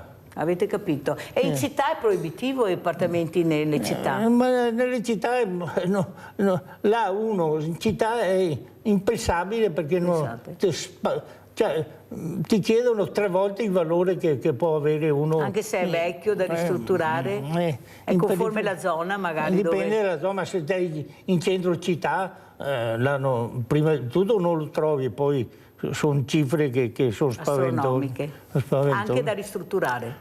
Sì, no. Un'altra cosa, Lorenzon, questi cittadini che si lamentano, io sento anche le telefonate, questi proprietari che non riescono a entrare negli appartamenti che sono di proprietà, se c'è l'inquilino, la difficoltà di mandarlo via se non paga l'affitto, se non paga le spese condominiali. Ecco, se uno non paga le spese condominiali, cosa succede? Le paga il proprietario. Ecco, sentite. Le paga il proprietario, perché gli amministratori, ed è previsto dalla legge che se non paga l'inquilino paga il proprietario, per cui non ci sono grosse scelte. Pertanto nella gestione dell'affitto uno sta attento anche che ci sia uno che possa pagare le spese condominiali, perché a volte ci sono... Perché è un affitto praticamente. Sì.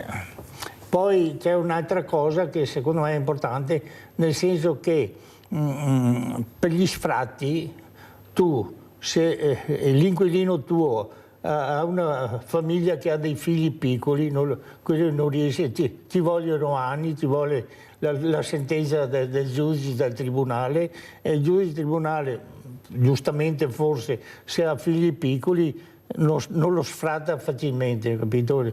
Pertanto diventa sempre più complicata la storia.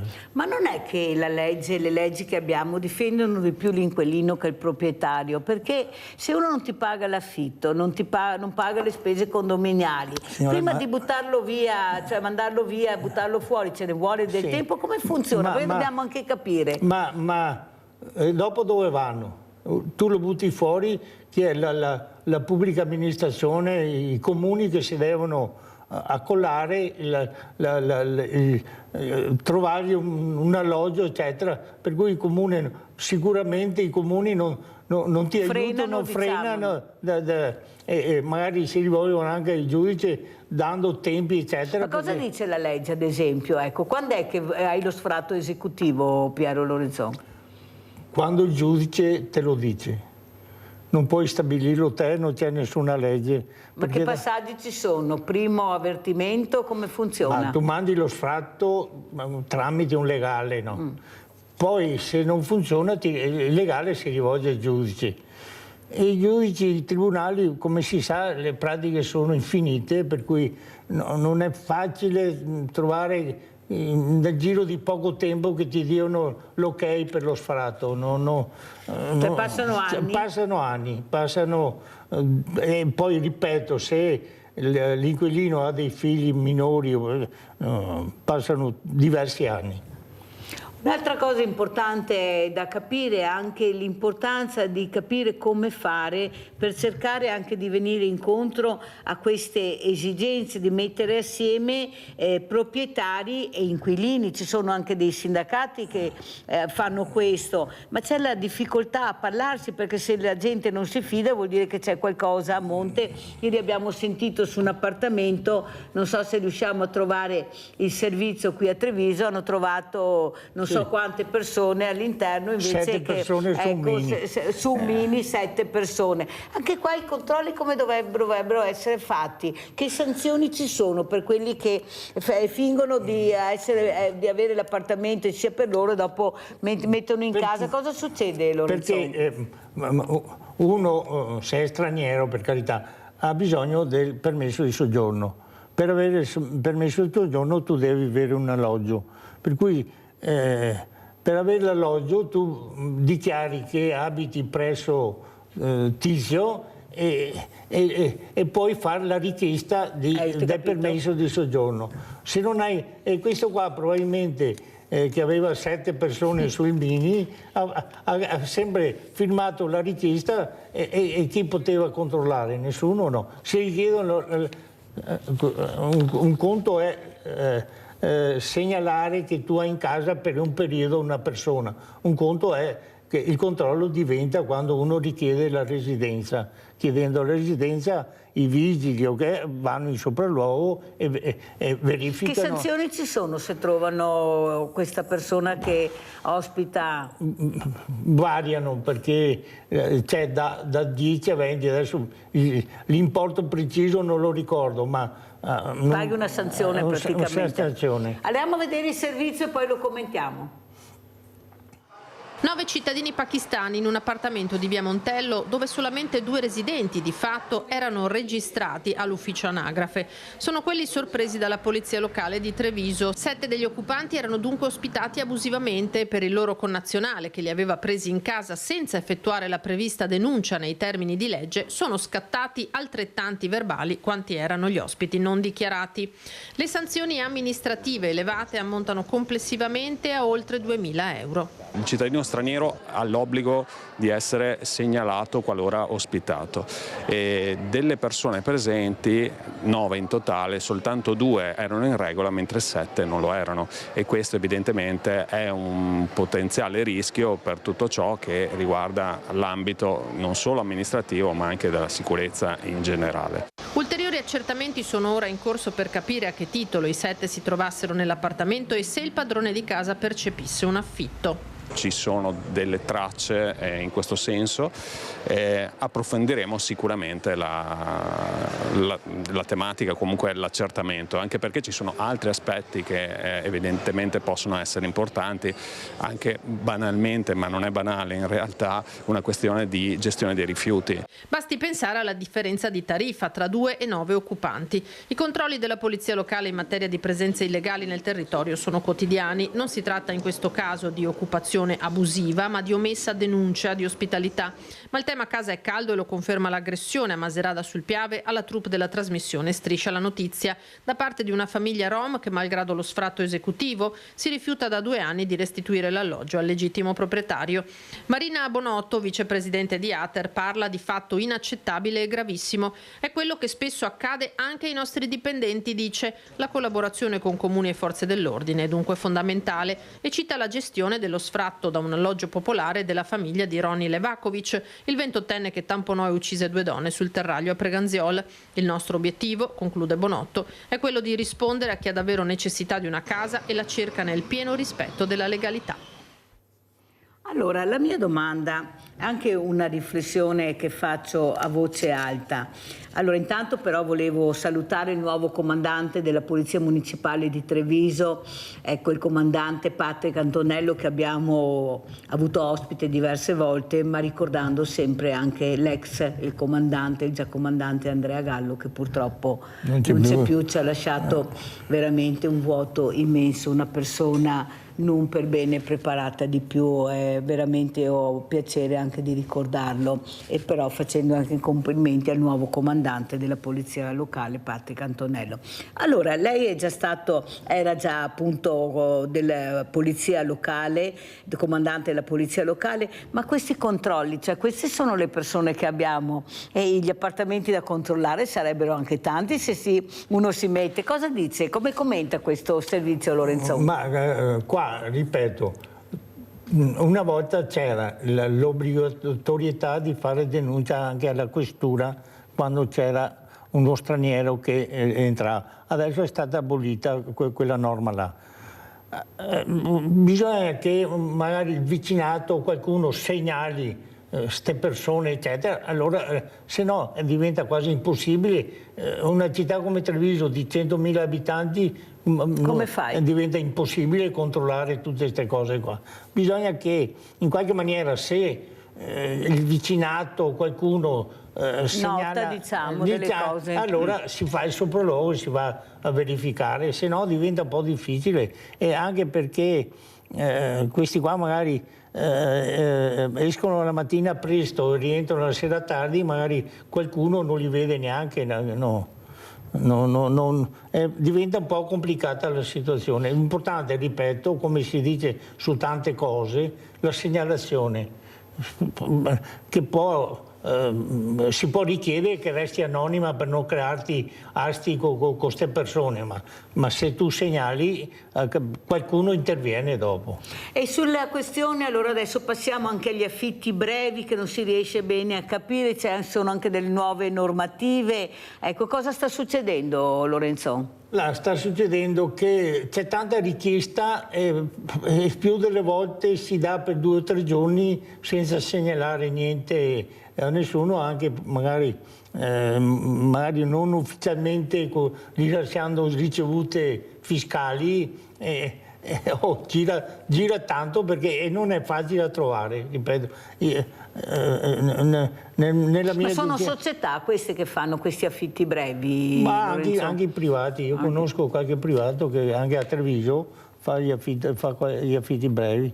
Magari c'è un'organizzazione che ha i nominativi di queste persone che affittano, e generalmente sta organizzazione chiama i proprietari e gestiscono questi affitti brevi, no? Io ho sentito, abbiamo visto anche le interviste di molti studenti, specialmente su zone universitarie anche come la nostra, che non riescono a trovare una camera in affitto, e se trovano le camere è un affitto a tutto, anche se è una stanza sola. Ma chi controlla? Cioè, uno può fare quello che vuole, cioè io ho 3 stanze, le do come affitto e ogni stanza l'affitto a 600-700 euro, abbiamo sentito anche a Padova, cifre, ma si può fare? Cioè, libero... No, che si possa fare no, ma perfetto. Che dopo si faccia, lo si fa perché, ripeto, uno quando è disperato che non trova alloggio si adatta a qualsiasi situazione, ha capito? Perciò paga i tasi. Paga i tasi e magari in serie B diceva qualcuno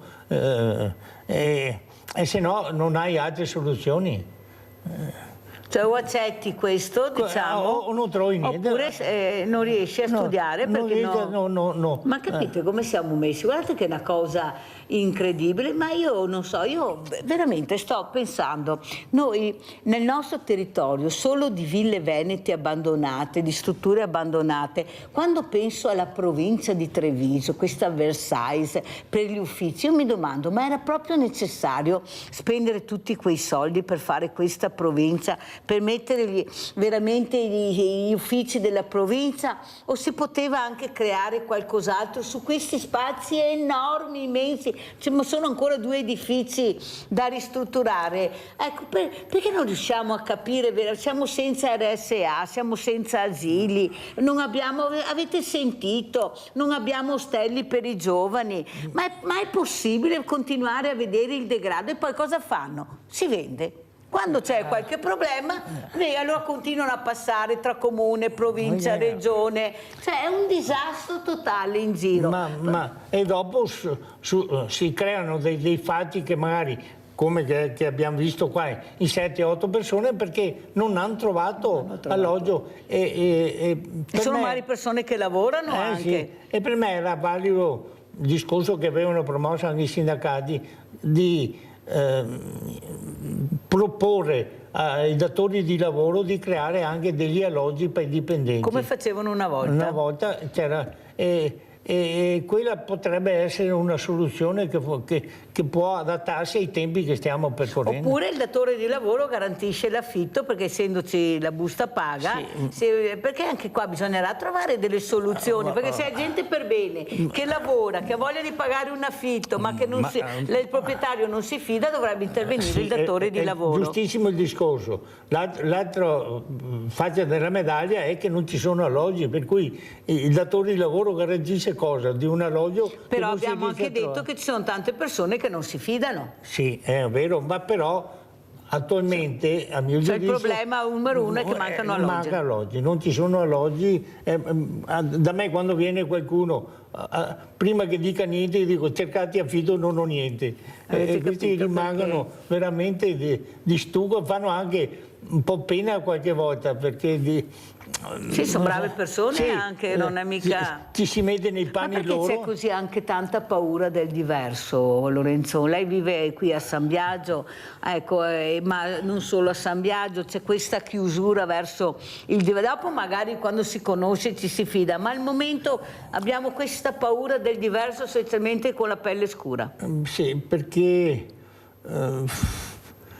c'è la questione del lavoro, prima di tutto. Tu devi, il proprietario si accerta che e dopo si accerta qual è l'azienda dove lavora sta persona. C'è una serie di passaggi che a volte per arrivare allo scopo finale è un po' lunghetta la storia, per cui se uno non ha la pelle come dice lei, ma ha un lavoro qua e lavora nel settore dell'edilizia, che è un settore che tira e che guadagnano bene, preferiscono dare a quelle persone là. No? Preferiscono fare così. Io so, Lorenzo, che lei deve anche fare questa mattina, ecco, fare una richiesta di capire cosa sta succedendo su un punto veramente importante di viabilità. Cosa è successo a Ponte di Piave? Prima. Allora, il territorio di San Biagio di Calaccia, prima del Ponte di Piave, sono stati installati dei paracarri che sono di una pericolosità unica, perché quel ruolo che ho ricoperto nella mia vita, ricevo continuamente sollecitazioni di intervenire, di fare qualcosa, e hanno già divelto 3 paracarri. hanno messo una cosa che io abito in una frazione a San Andrea, per cui esco e esce l'incrocio è quello che arrivano da Monastier, è tanto frequentato. Tu arrivi all'incrocio, non vedi chi viene da una parte o dall'altra. Perché pericolosissimo. I paracari sono alti e se voi avete modo di fare un servizio, fate lo diremo alla redazione qui dopo. Fate un servizio che, per esempio, noi in paese abbiamo l'asilo che funziona e vengono tante mamme dai paesi vicino, sono tutte terrorizzate per questa storia di sti paracari. Ma è stato richiesto al sindaco? No, ma loro sono proprietari, la Veneto Strade sono proprietari della strada, per cui non fanno richiesta a nessuno.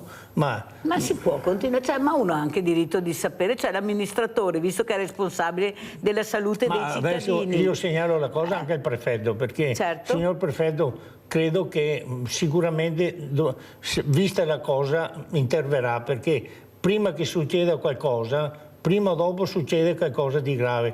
Io faccio quell'incrocio 3-4 volte al giorno e vi assicuro che ho sempre il timore di non vedere le macchine che arrivano in un senso o nell'altro, perché sti paracari hanno un'altezza tale che... Ma secondo lei che è già stato comandante della polizia locale, che senso ha? Cioè, cosa devono fare? Perché hanno messo i paracari? No, non l'ho capita, perché lei pensi che ha rifatto il manto d'asfalto e mancava la segnaletica orizzontale. Ho telefonato alla Veneto Strade, guardate che è pericoloso, se dopo 2 giorni l'ha fatto. Era una cosa che funzionava benissimo.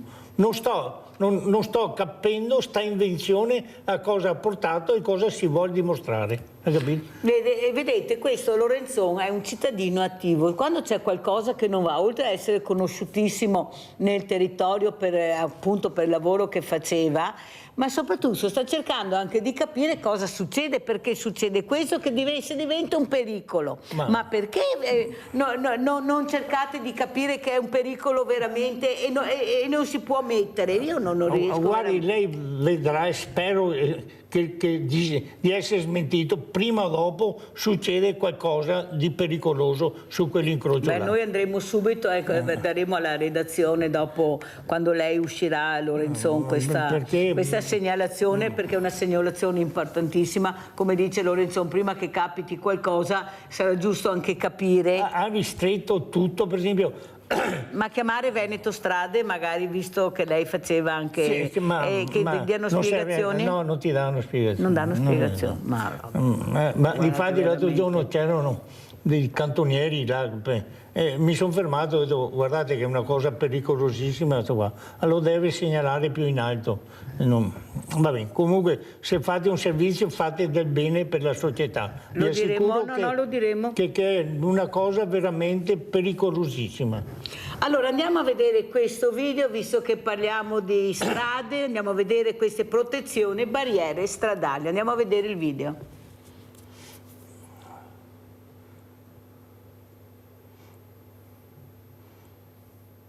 Guarda cosa che fa. Questo è il video che stiamo vedendo, è per cercare anche di capire la sicurezza sulla strada. È una specie di materasso, Lorenzon, che si apre e protegge appunto la macchina. Sarebbe una specie di airbag, ma per la macchina, che viene messo davanti a queste strade pericolose, per cercare di evitare questi impatti che diventano violentissimi e quasi sempre ci cade il morto. È una cosa veramente importante. Che veramente pochi conoscono, è stata qua fatta nel nostro territorio, a pochi passi da casa da noi, questa imprenditrice che ha detto devo fare qualcosa, sono mamma, ho figli, ho un marito, io devo tenere la sicurezza, e ha inventato assieme alla famiglia, questa azienda meravigliosa, questa protezione per cercare veramente di salvare delle vite.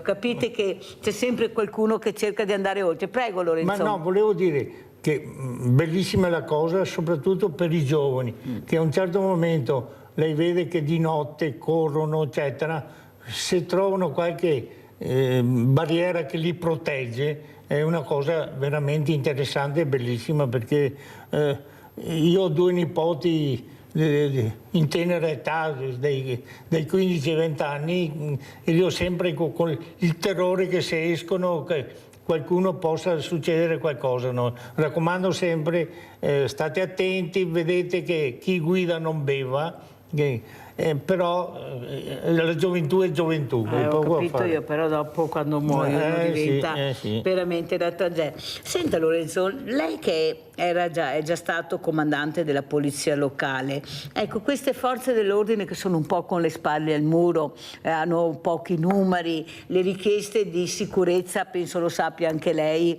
ecco, specialmente dagli inquilini, dei proprietari di case, questi furti che avvengono, ma cosa sta succedendo? Come vede lei la situazione?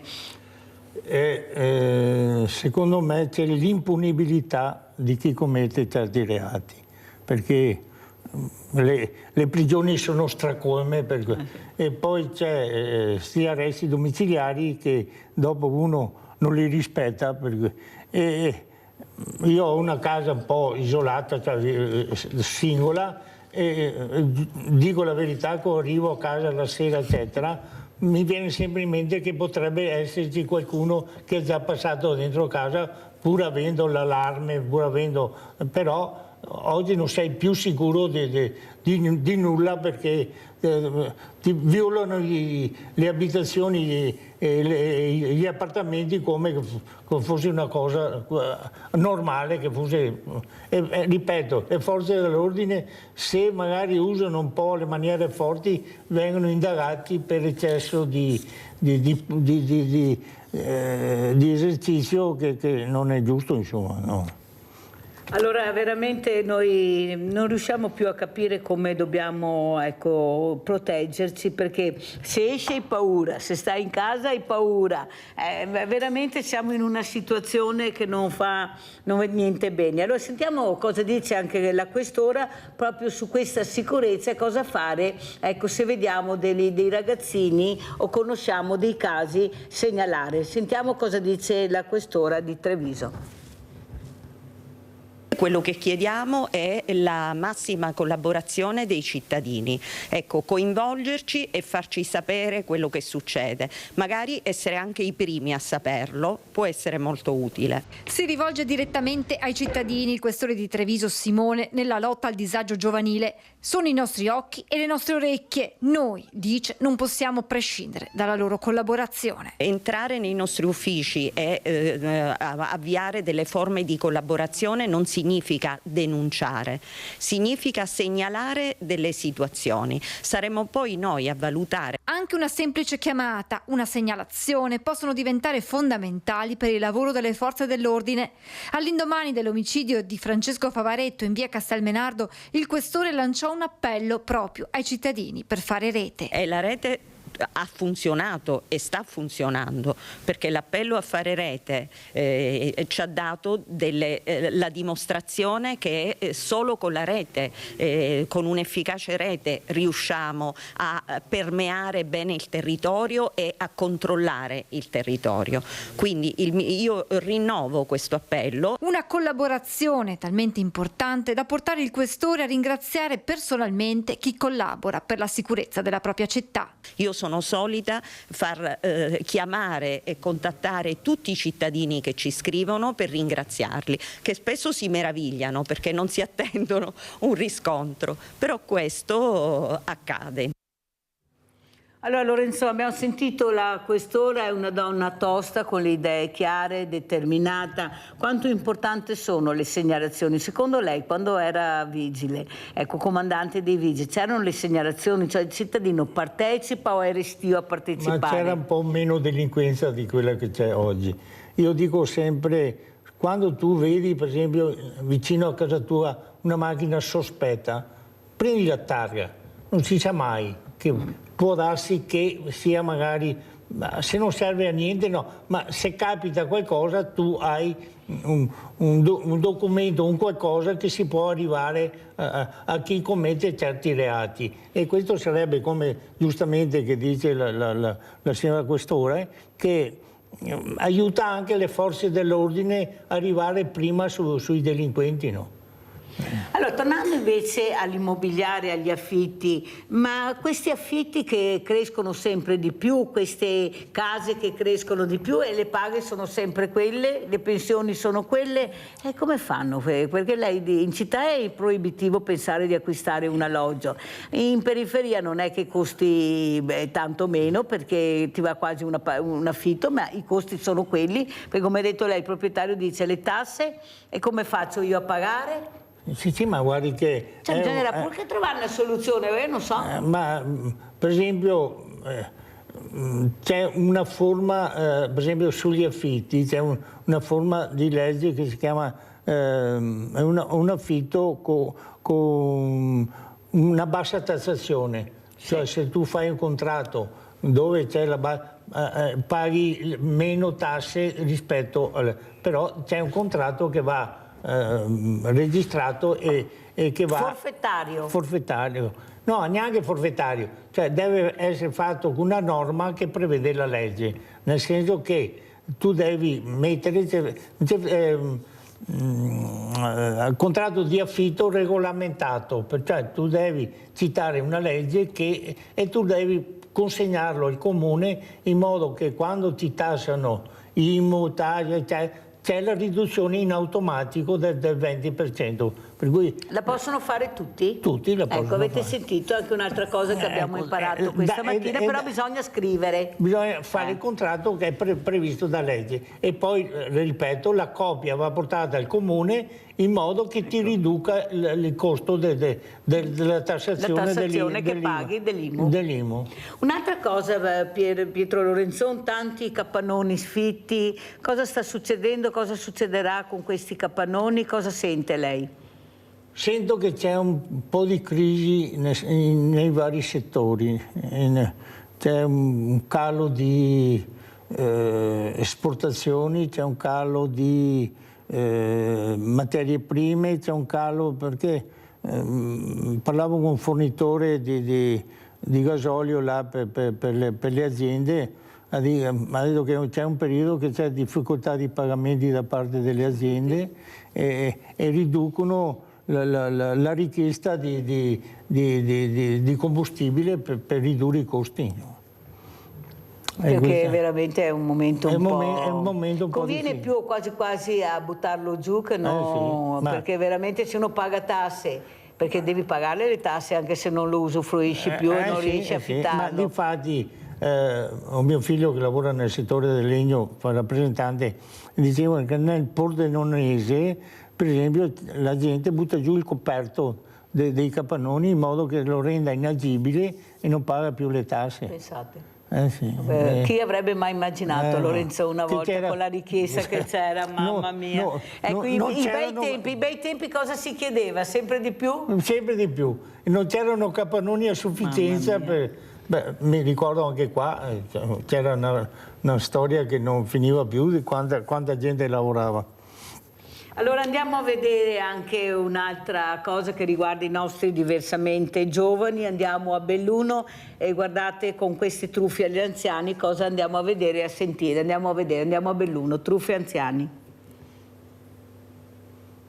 Truffatori sempre più scaltri e vittime sempre a rischio di truffe anche pesantissime, visto che c'è chi si è fatto derubare anche di centinaia di migliaia di euro.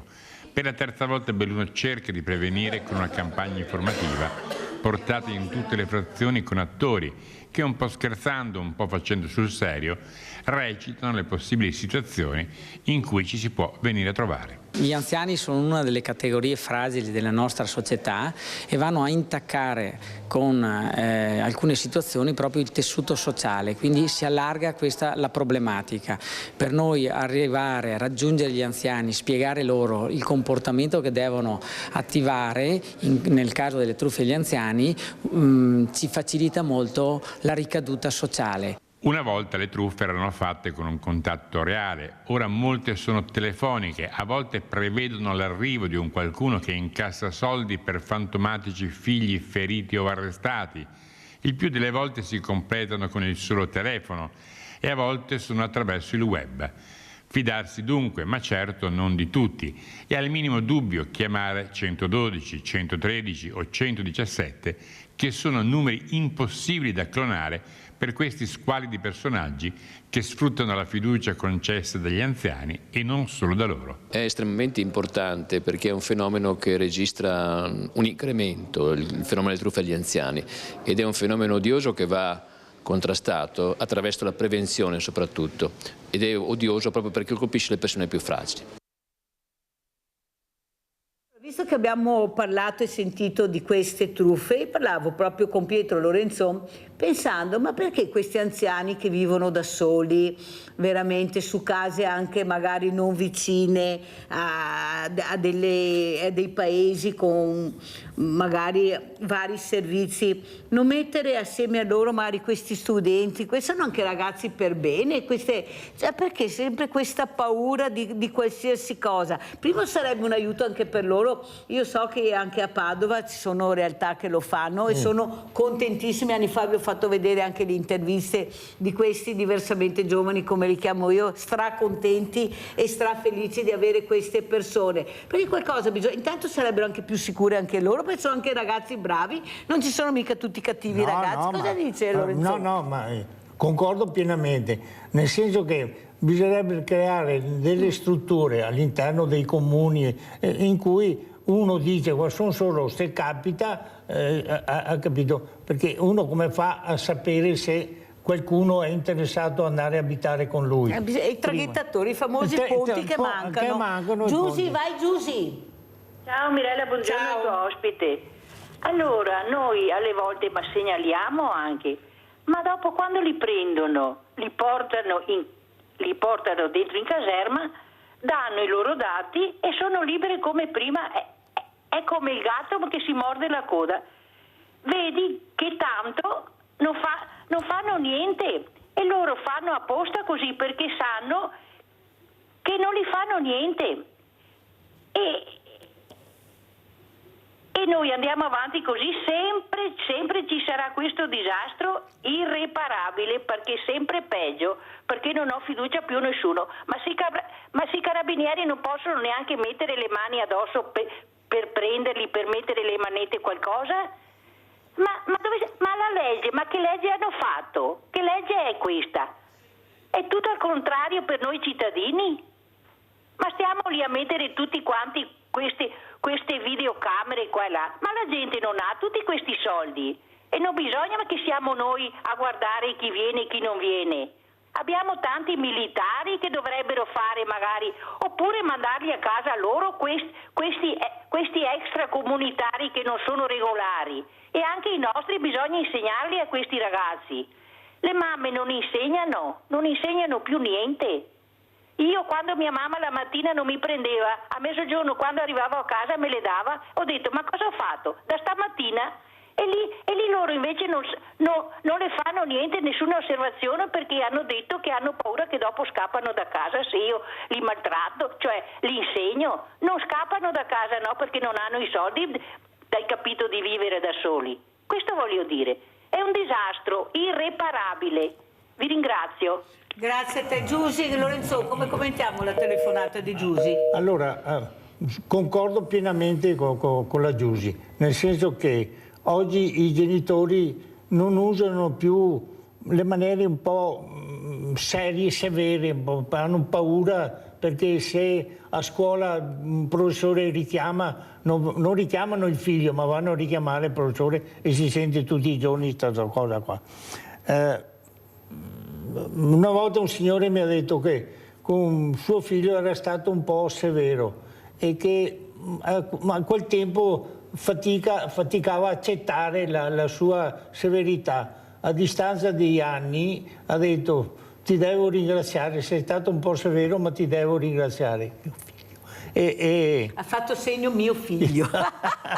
Beh, bisogna dirlo. Vabbè, prego Lorenzo. No, è una bella cosa, i valori. Ecco, ripeto, mio figlio mi ha detto: sei stato un po' severo con me ma ti devo ringraziare, perché l'ho chiuso fuori dalla porta, perché arrivava magari quando aveva 17-18 anni tardi a casa, l'ho messo alle strette e ho detto: ti prendi le tue stracci, te ne vai, qua esistono delle regole nel caso. E per me quello che manca nelle famiglie oggi è le regole, perché si ha paura di tutto, però si deve anche rischiare, perché come diceva la Giusy prima, c'è la paura che scappino di casa. Secondo me se scappano dopo 3 giorni tornano a casa ancora. Grazie, veramente grazie. Salutiamo Pietro Lorenzon, già comandante dei Vigili della Polizia Municipale di Treviso, di essere stato con noi. San Biagio di Callalta, grazie di essere stato con noi. Veramente abbiamo imparato qualcosa in più. Tutte le mattine noi ascoltiamo persone che veramente sono competenti e preparate e che sanno quello che dicono. Non sempre la politica fa così. Pubblicità.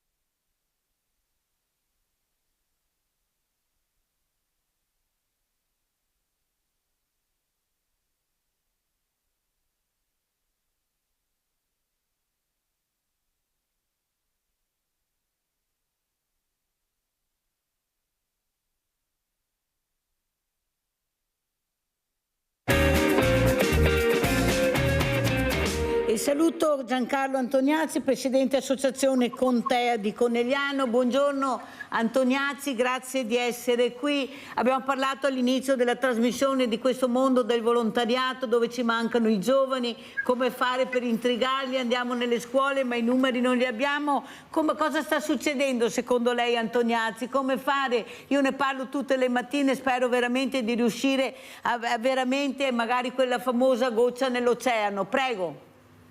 Intanto buongiorno a lei e la ringrazio di avermi invitato. Ma i giovani, dobbiamo dire che per avvicinare i giovani dobbiamo lasciare, sentivo prima anche quello che stavate dicendo, anche con il comandante dei vigili, bisogna anche lasciarli lavorare di loro iniziativa.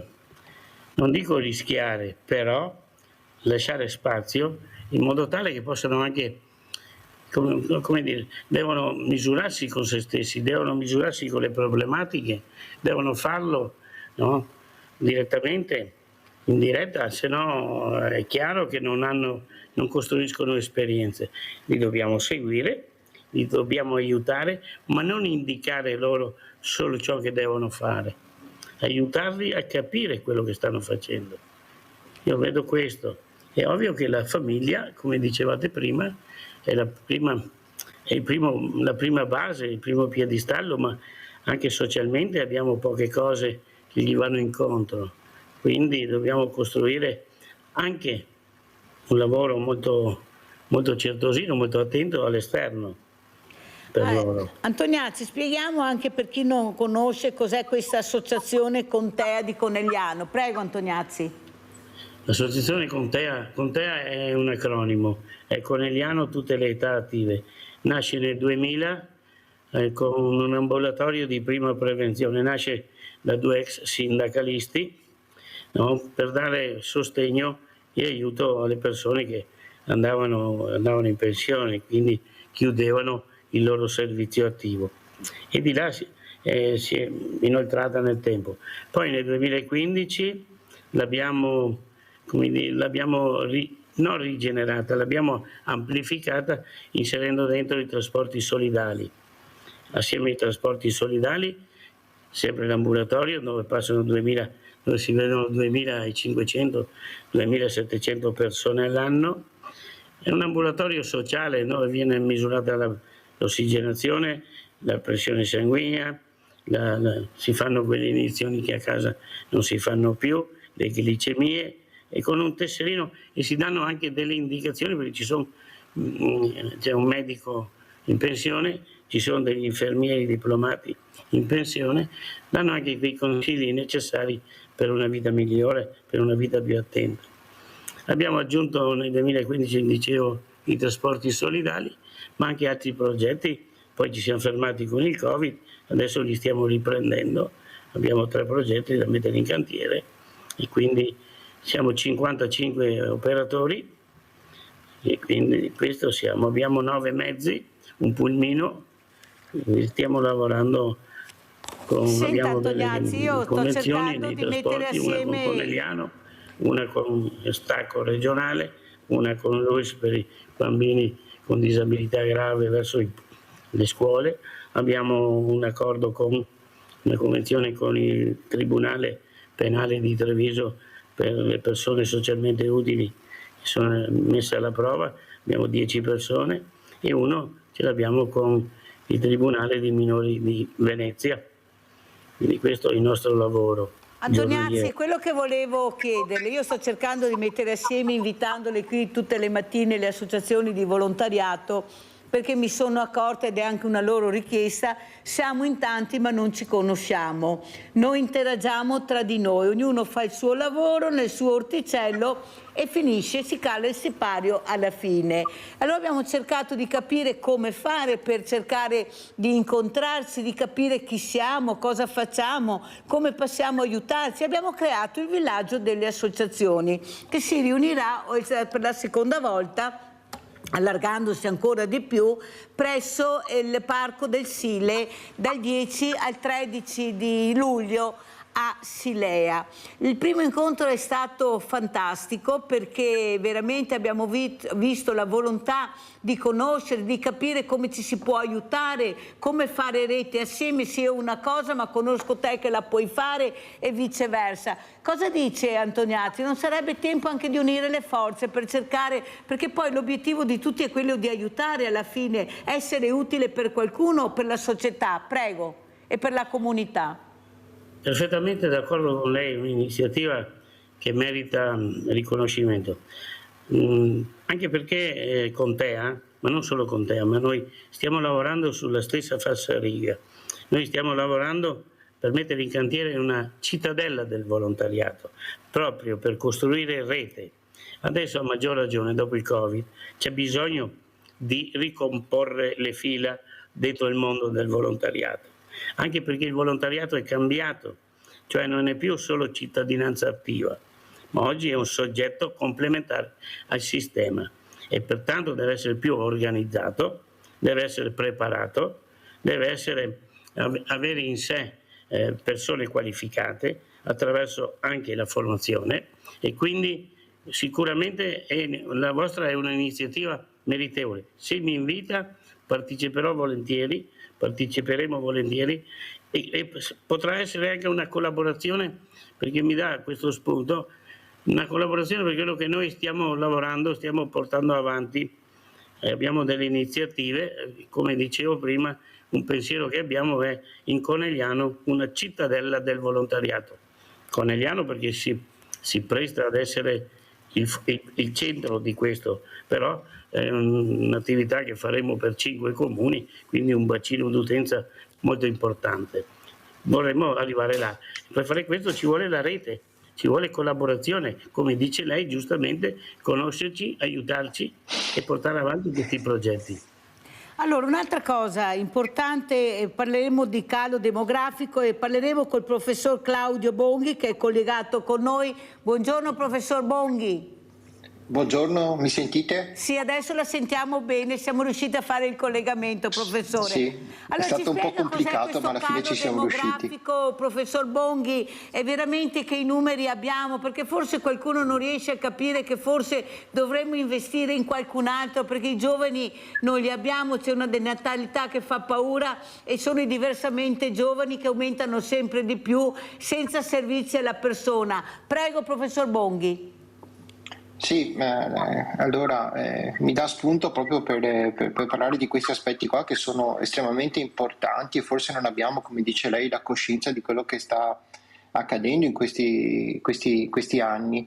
C'è uno studio che ha messo in evidenza che stanno nascendo, come voi sapete, molti meno bambini in questo momento in Italia, no?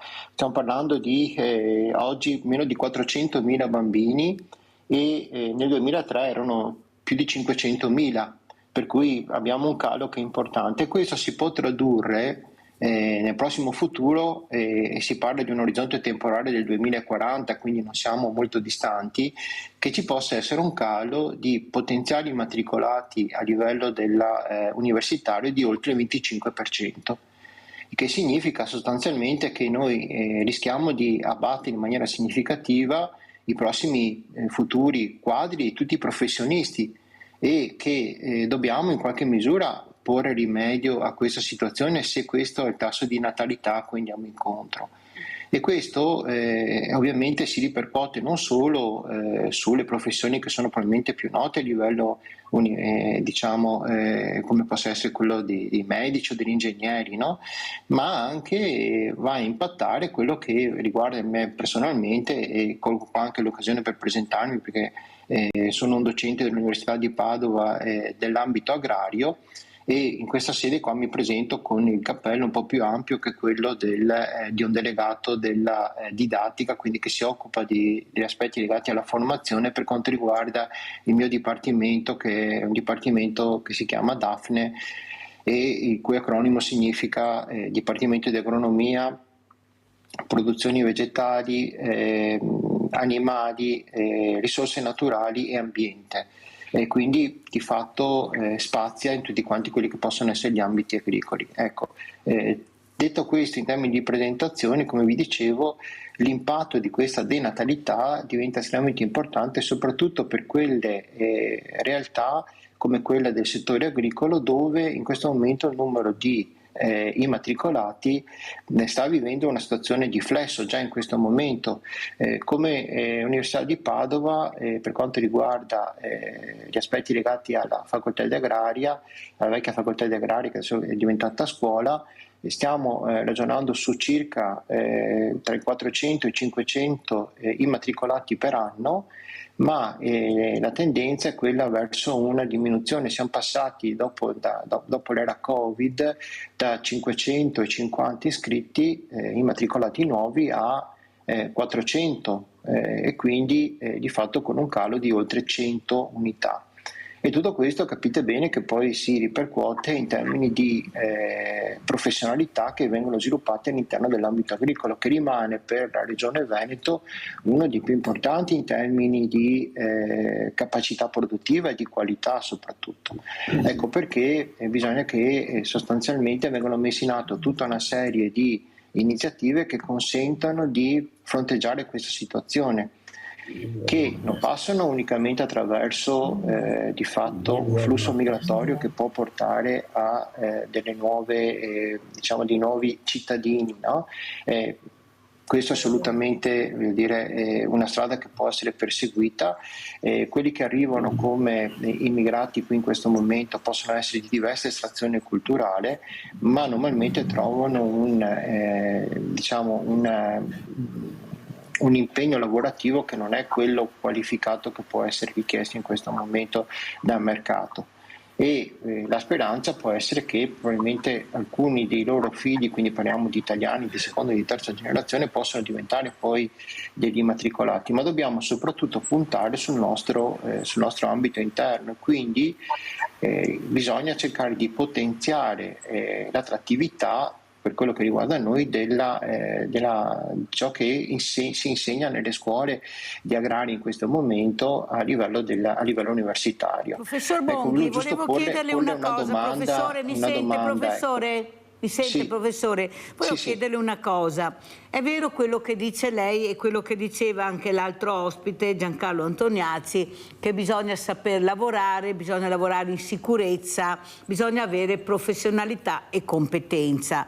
Però io mi domando, non è che la competenza e la professionalità si acquisti nel campo di lavoro? Perché io prima avevo anche il professor Chioffi, che è un neurochirurgo, e lui ha detto: per formare il medico e specialmente il chirurgo bisogna fare tante ore di sala operatoria, tante ore. Più si impara, più si è presenti e più si migliora la qualifica. Ma questo vale anche per l'agricoltura, professore.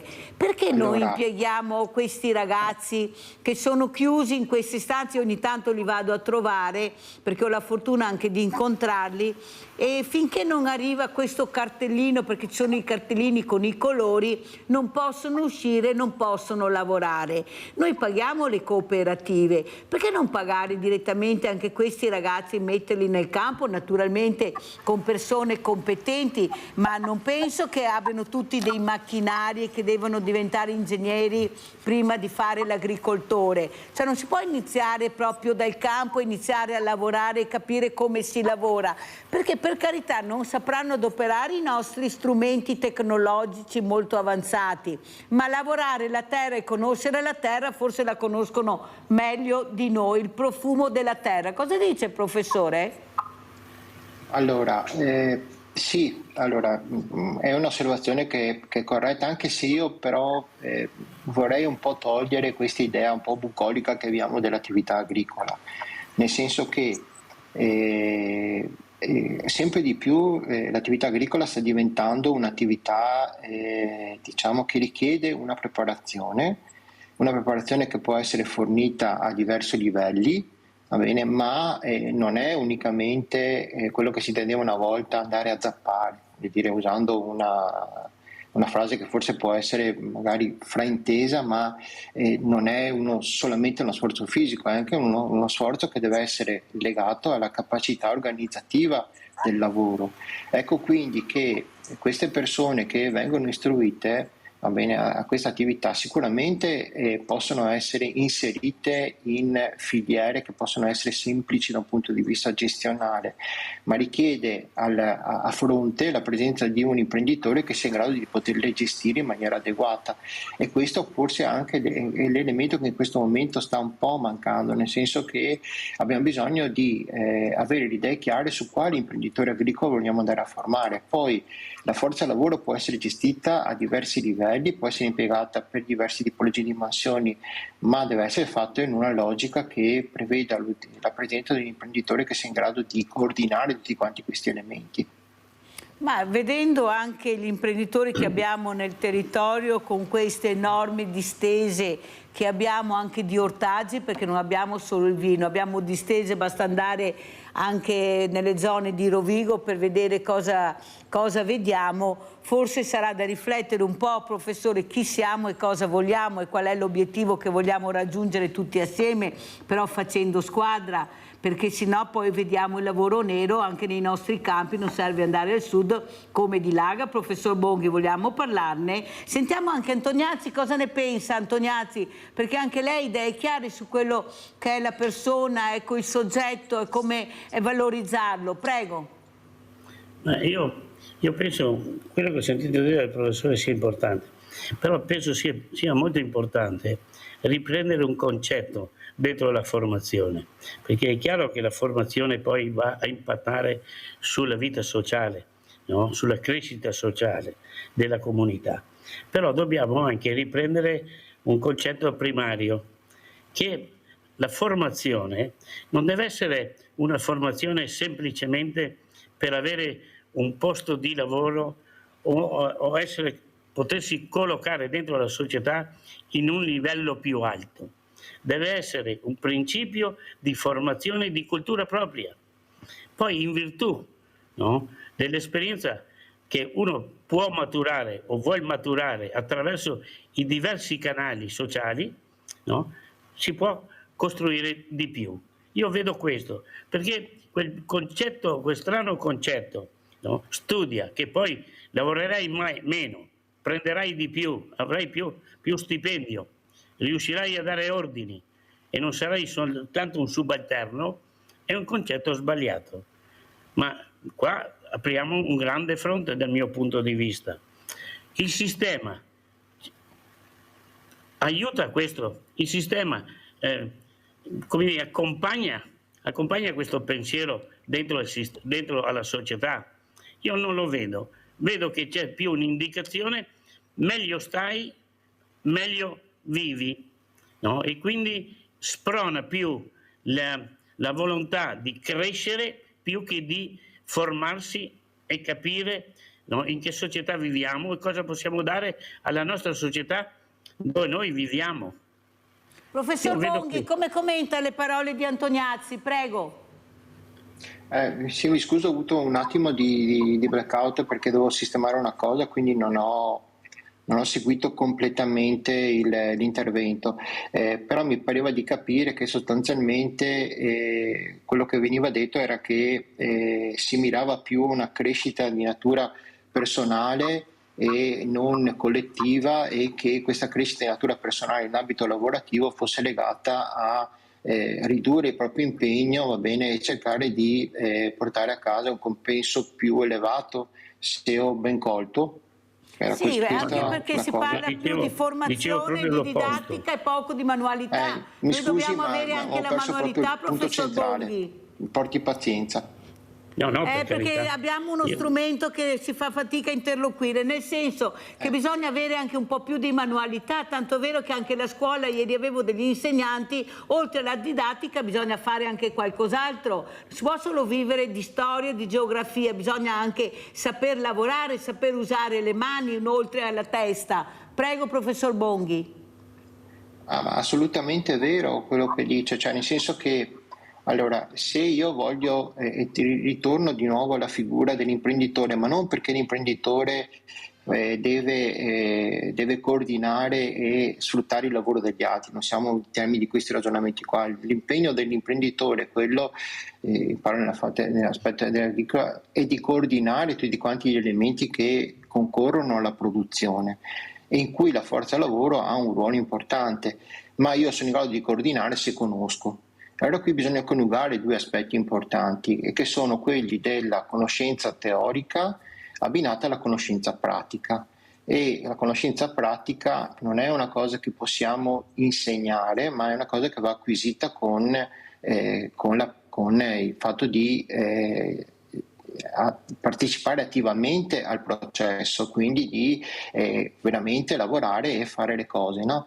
E questi sono due ambiti che secondo me vanno assolutamente pari passo, no? Cioè non possiamo avere un imprenditore che sia sufficientemente capace se non conosce ciò di cui che sta gestendo e se non è in grado di applicarlo in pratica. Poi, voglio dire, se arriva il momento in cui lui fa il coordinatore unicamente, è perché è in grado di poter gestire delle altre persone che fanno questo, ma la conoscenza pratica è uno degli elementi su cui si fonda la sua capacità imprenditoriale.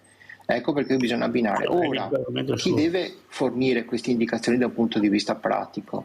Allora, sicuramente l'università può concorrere nella formazione teorica, ha minori spazi per quanto riguarda gli aspetti pratici, sebbene all'interno della formazione siano previsti dei tirocini.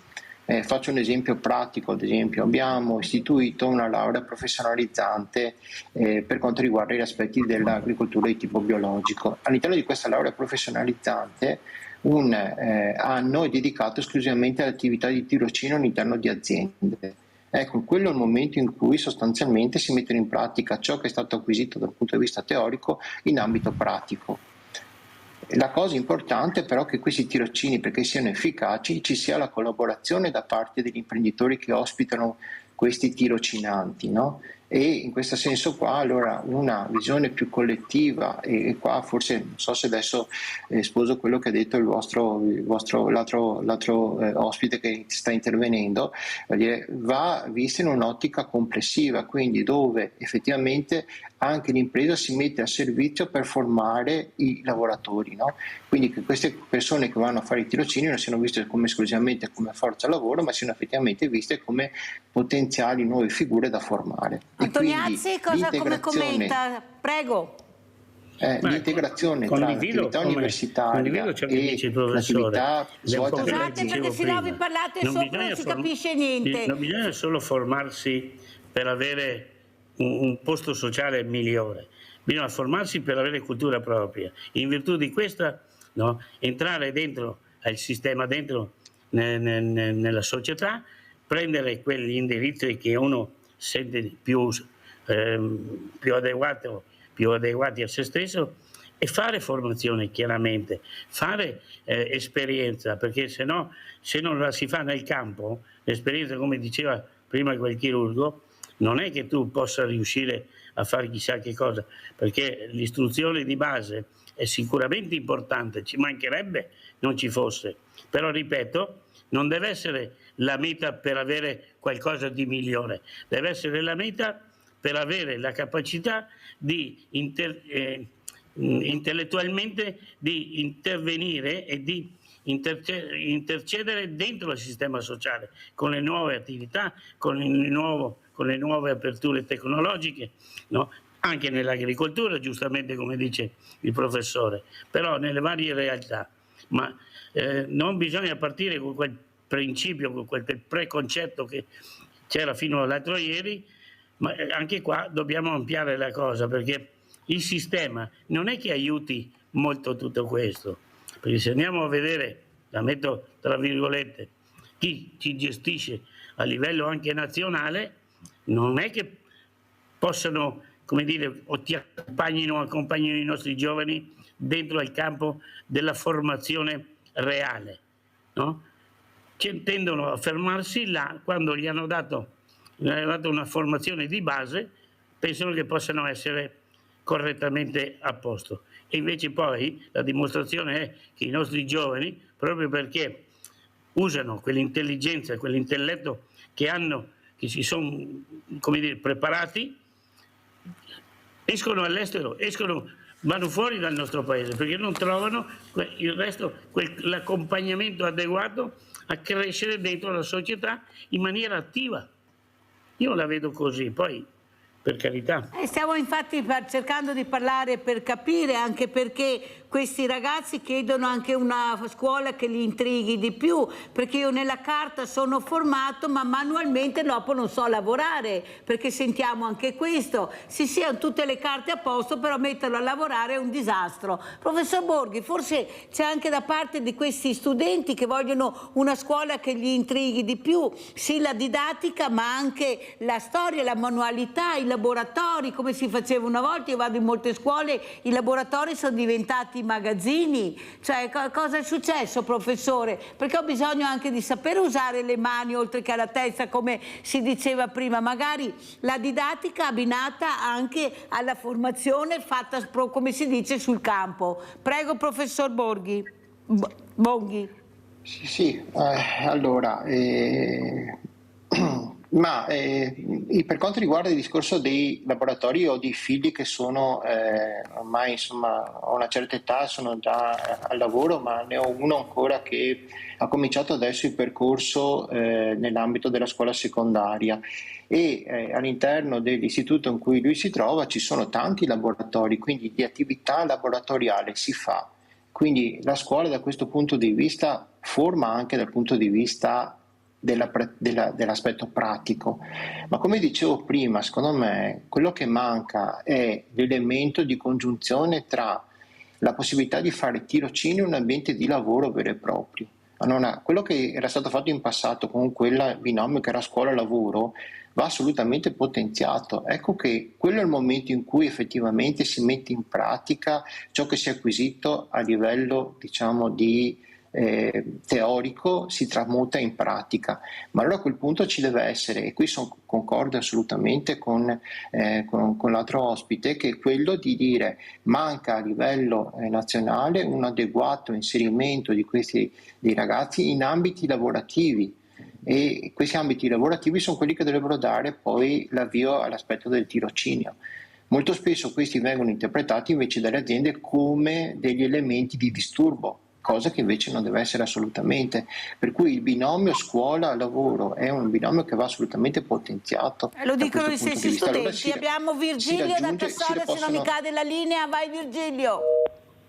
Ecco, è caduta la linea, vediamo se la riprendiamo. Allora Antoniazzi, è vero, però ne parliamo, non lo sanno, ma mi sembra che si facciano pochi passi avanti, specialmente con l'inserimento dei diversamente agili nelle aziende, come portano il curriculum e poi sì, grandi pacche sulle spalle, ma i numeri, come dicono i sindacati, non li abbiamo, non vengono assunti, siamo molto lontani dal dire il fare, c'è di mezzo il mare. Prego Antoniazzi.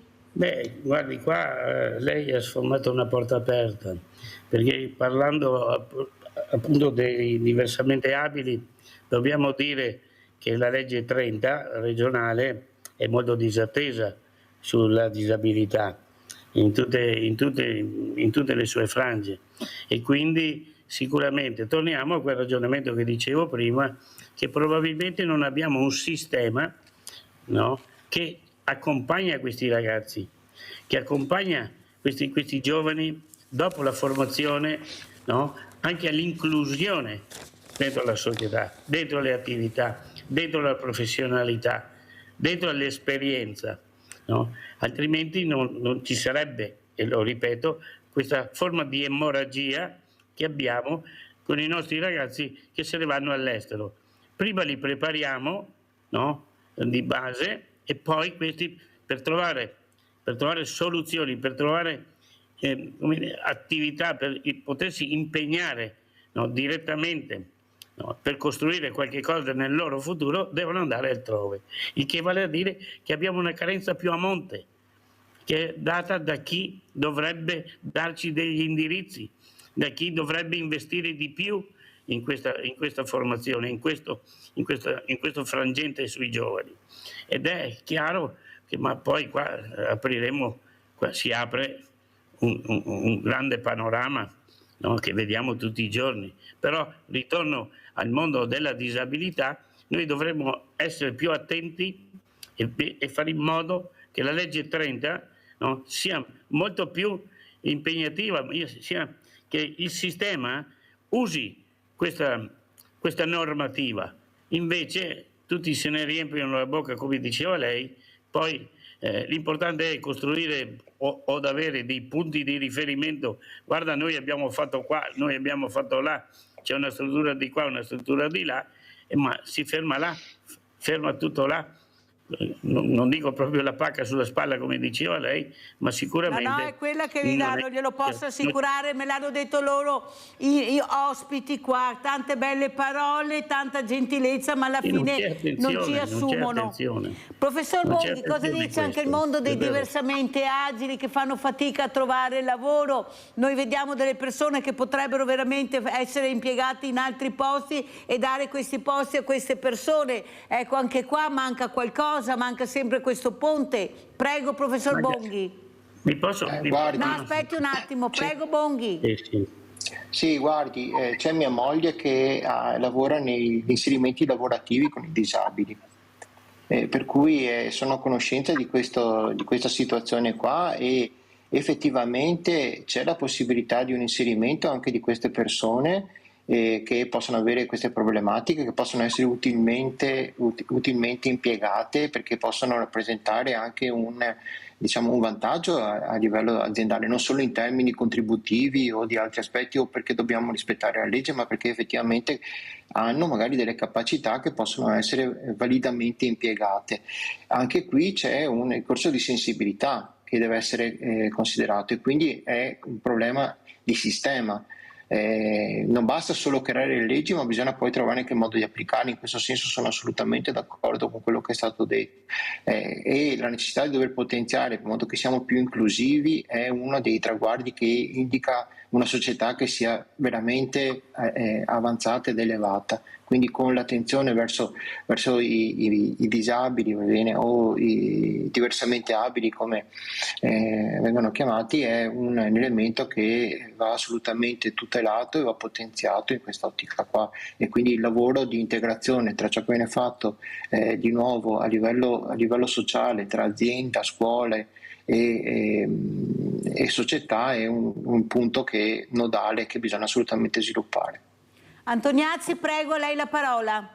No, volevo dire, la parola stessa, diversamente abile, indica, no, che non sono soggetti da emarginare, ma sono soggetti che hanno un'abilità diversa da altri. Ma questo non significa che non siano in grado di produrre o di dare, no, anche loro un contributo a delle attività che adesso con la ricerca, con la scienza, no, con la tecnologia, no, abbinata, questi ragazzi possono produrre molto, possono essere alla stregua di altri, ma con, appunto, come dice il termine stesso, con delle abilità diverse. Invece noi li usiamo quasi per, per far loro, facciamo un po' di elemosina, per non usare altri termini, ed è brutto dentro una civiltà evoluta come siamo noi. È improprio però come ripeto e sto sempre cercando di far capire, dobbiamo coinvolgere il sistema che gestisce tutto questo, perché noi abbiamo una carenza forte là, dentro alla gestione più ampia, alla gestione a chi ha le leve, no? Della gestione o del comando o comunque degli indirizzi. Antognazzi, il problema è che non vogliono essere gestiti quelli che hanno il comando di questo sistema che fa acqua da tutte le parti, perché sì, che ne pagano le conseguenze sono le fragilità. È quello che mi fa arrabbiare, non siamo noi, sono loro, poveretti, che forse lavorano meglio degli altri e non riescono a incidere su quello che è il sistema, che è marcio, Antognazzi, fa acqua e nessuno cerca di porre rimedio, tanto è vero che li chiamano ancora disabili invece di chiamarli con il loro nome e cognome. Sono persone che vanno pagate adeguatamente, devono essere inserite, bisogna alzare la voce, Antognazzi, perché sennò non ne andiamo fuori. Allora, professor Bonghi, veloci un saluto, come ci saluta? È stato un piacere intervenire, soprattutto colloquiare con voi di aspetti che molto spesso non vengono considerati nella loro giusta dimensione, per cui trovare il modo di parlarne e di renderli noti, insomma, in modo tale che le persone possano prendere coscienza è sempre una cosa positiva, per cui vi ringrazio della possibilità di poter partecipare. Antognazzi, un veloce saluto. Anch'io la ringrazio di avermi fatto partecipare e esprimere il mio pensiero. Colgo ancora con un grazie forte quell'invito che ha aperto quando ha aperto. Quindi sono disponibile anche proprio per ampliare e mettere più a fondo, no? Mettere più in positivo quello che diceva adesso, per controbattere Veloce, Antognazzi, devo chiudere. O comunque lo definisca come vuole, ma questa carenza da parte di chi ha le leve del comando, dovremo fare rete, come diceva prima.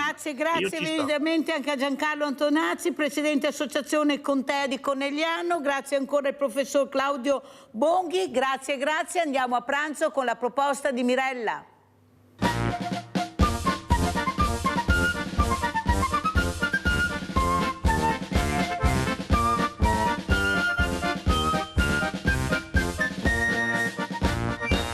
Ciao a tutti, avete mai provato a fare il pane in casa? Io vorrei che voi provaste a farlo insieme a me.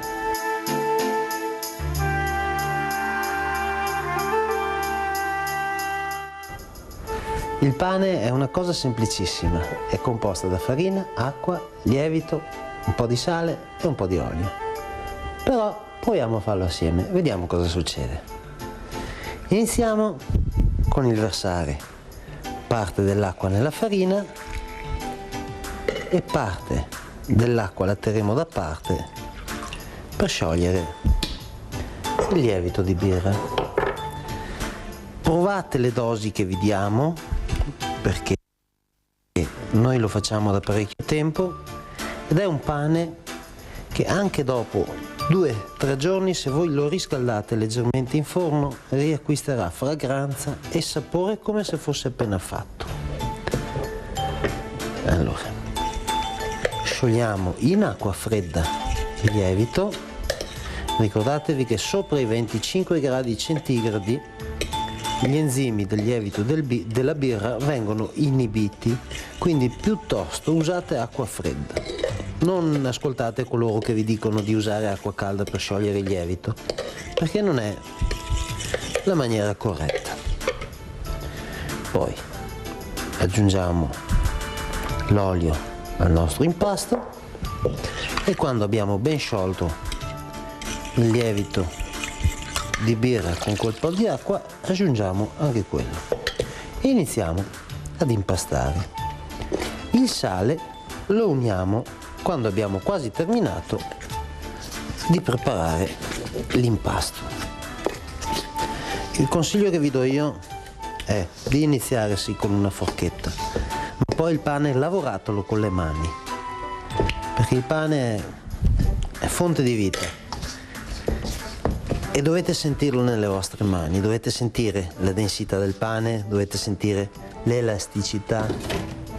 È un prodotto particolare.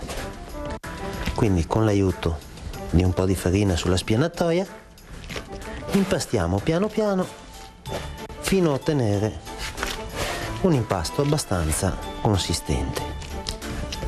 A questo punto aggiungiamo il sale e impastiamo per altri 5-6 minuti fino a ottenere, ripeto, un impasto bello consistente. Ora, dopo alcuni minuti che lo impastiamo, abbiamo ottenuto un impasto bello morbido. Lo chiudiamo un pochino in questa maniera, lo mettiamo in una ciotola, lo copriamo con uno straccio e lo lasciamo riposare fino a che non raddoppierà o triplicherà il suo volume. Una mezz'oretta più o meno, anche 40 minuti, dipende dalla temperatura ambiente. Poi andremo a riprenderlo in mano dopo la prima lievitazione e prepareremo i panetti. Abbiamo aspettato un attimino per far lievitare il nostro impasto e come vedete è ben aumentato di volume. Ora appena lo muoviamo lui scenderà nuovamente. A questo punto passiamo alla seconda parte della panificazione. Togliamolo dal nostro contenitore, lo sporchiamo nuovamente con un po' di farina e con l'aiuto di un mattarello andiamo a portarlo allo spessore di circa 1 centimetro. Adesso a questo punto vi farò vedere 2 o 3 tipi di pani che potete tranquillamente prepararvi a casa e anche un paio di pani farciti. Questo è l'inizio di tutta la panificazione.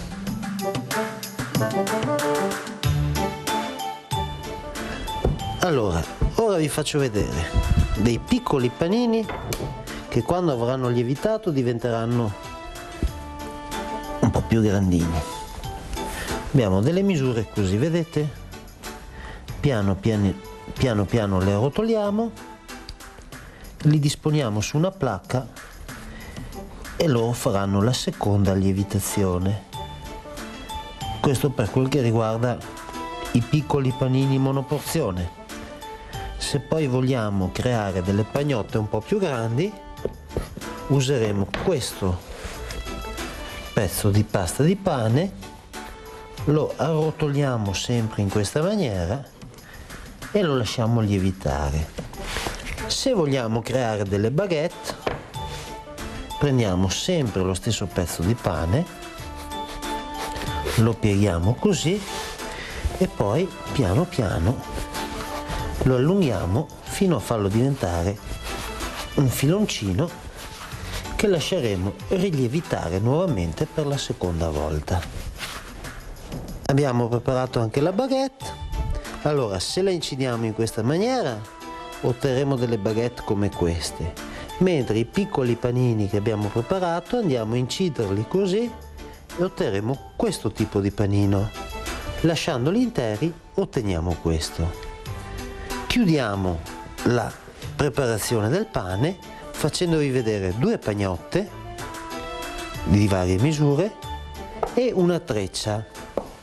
Con una treccia avremo un pezzettino di pasta di pane così, andremo a inciderla con 2 tagli e faremo una semplicissima treccia in questa maniera che poi possiamo anche farcire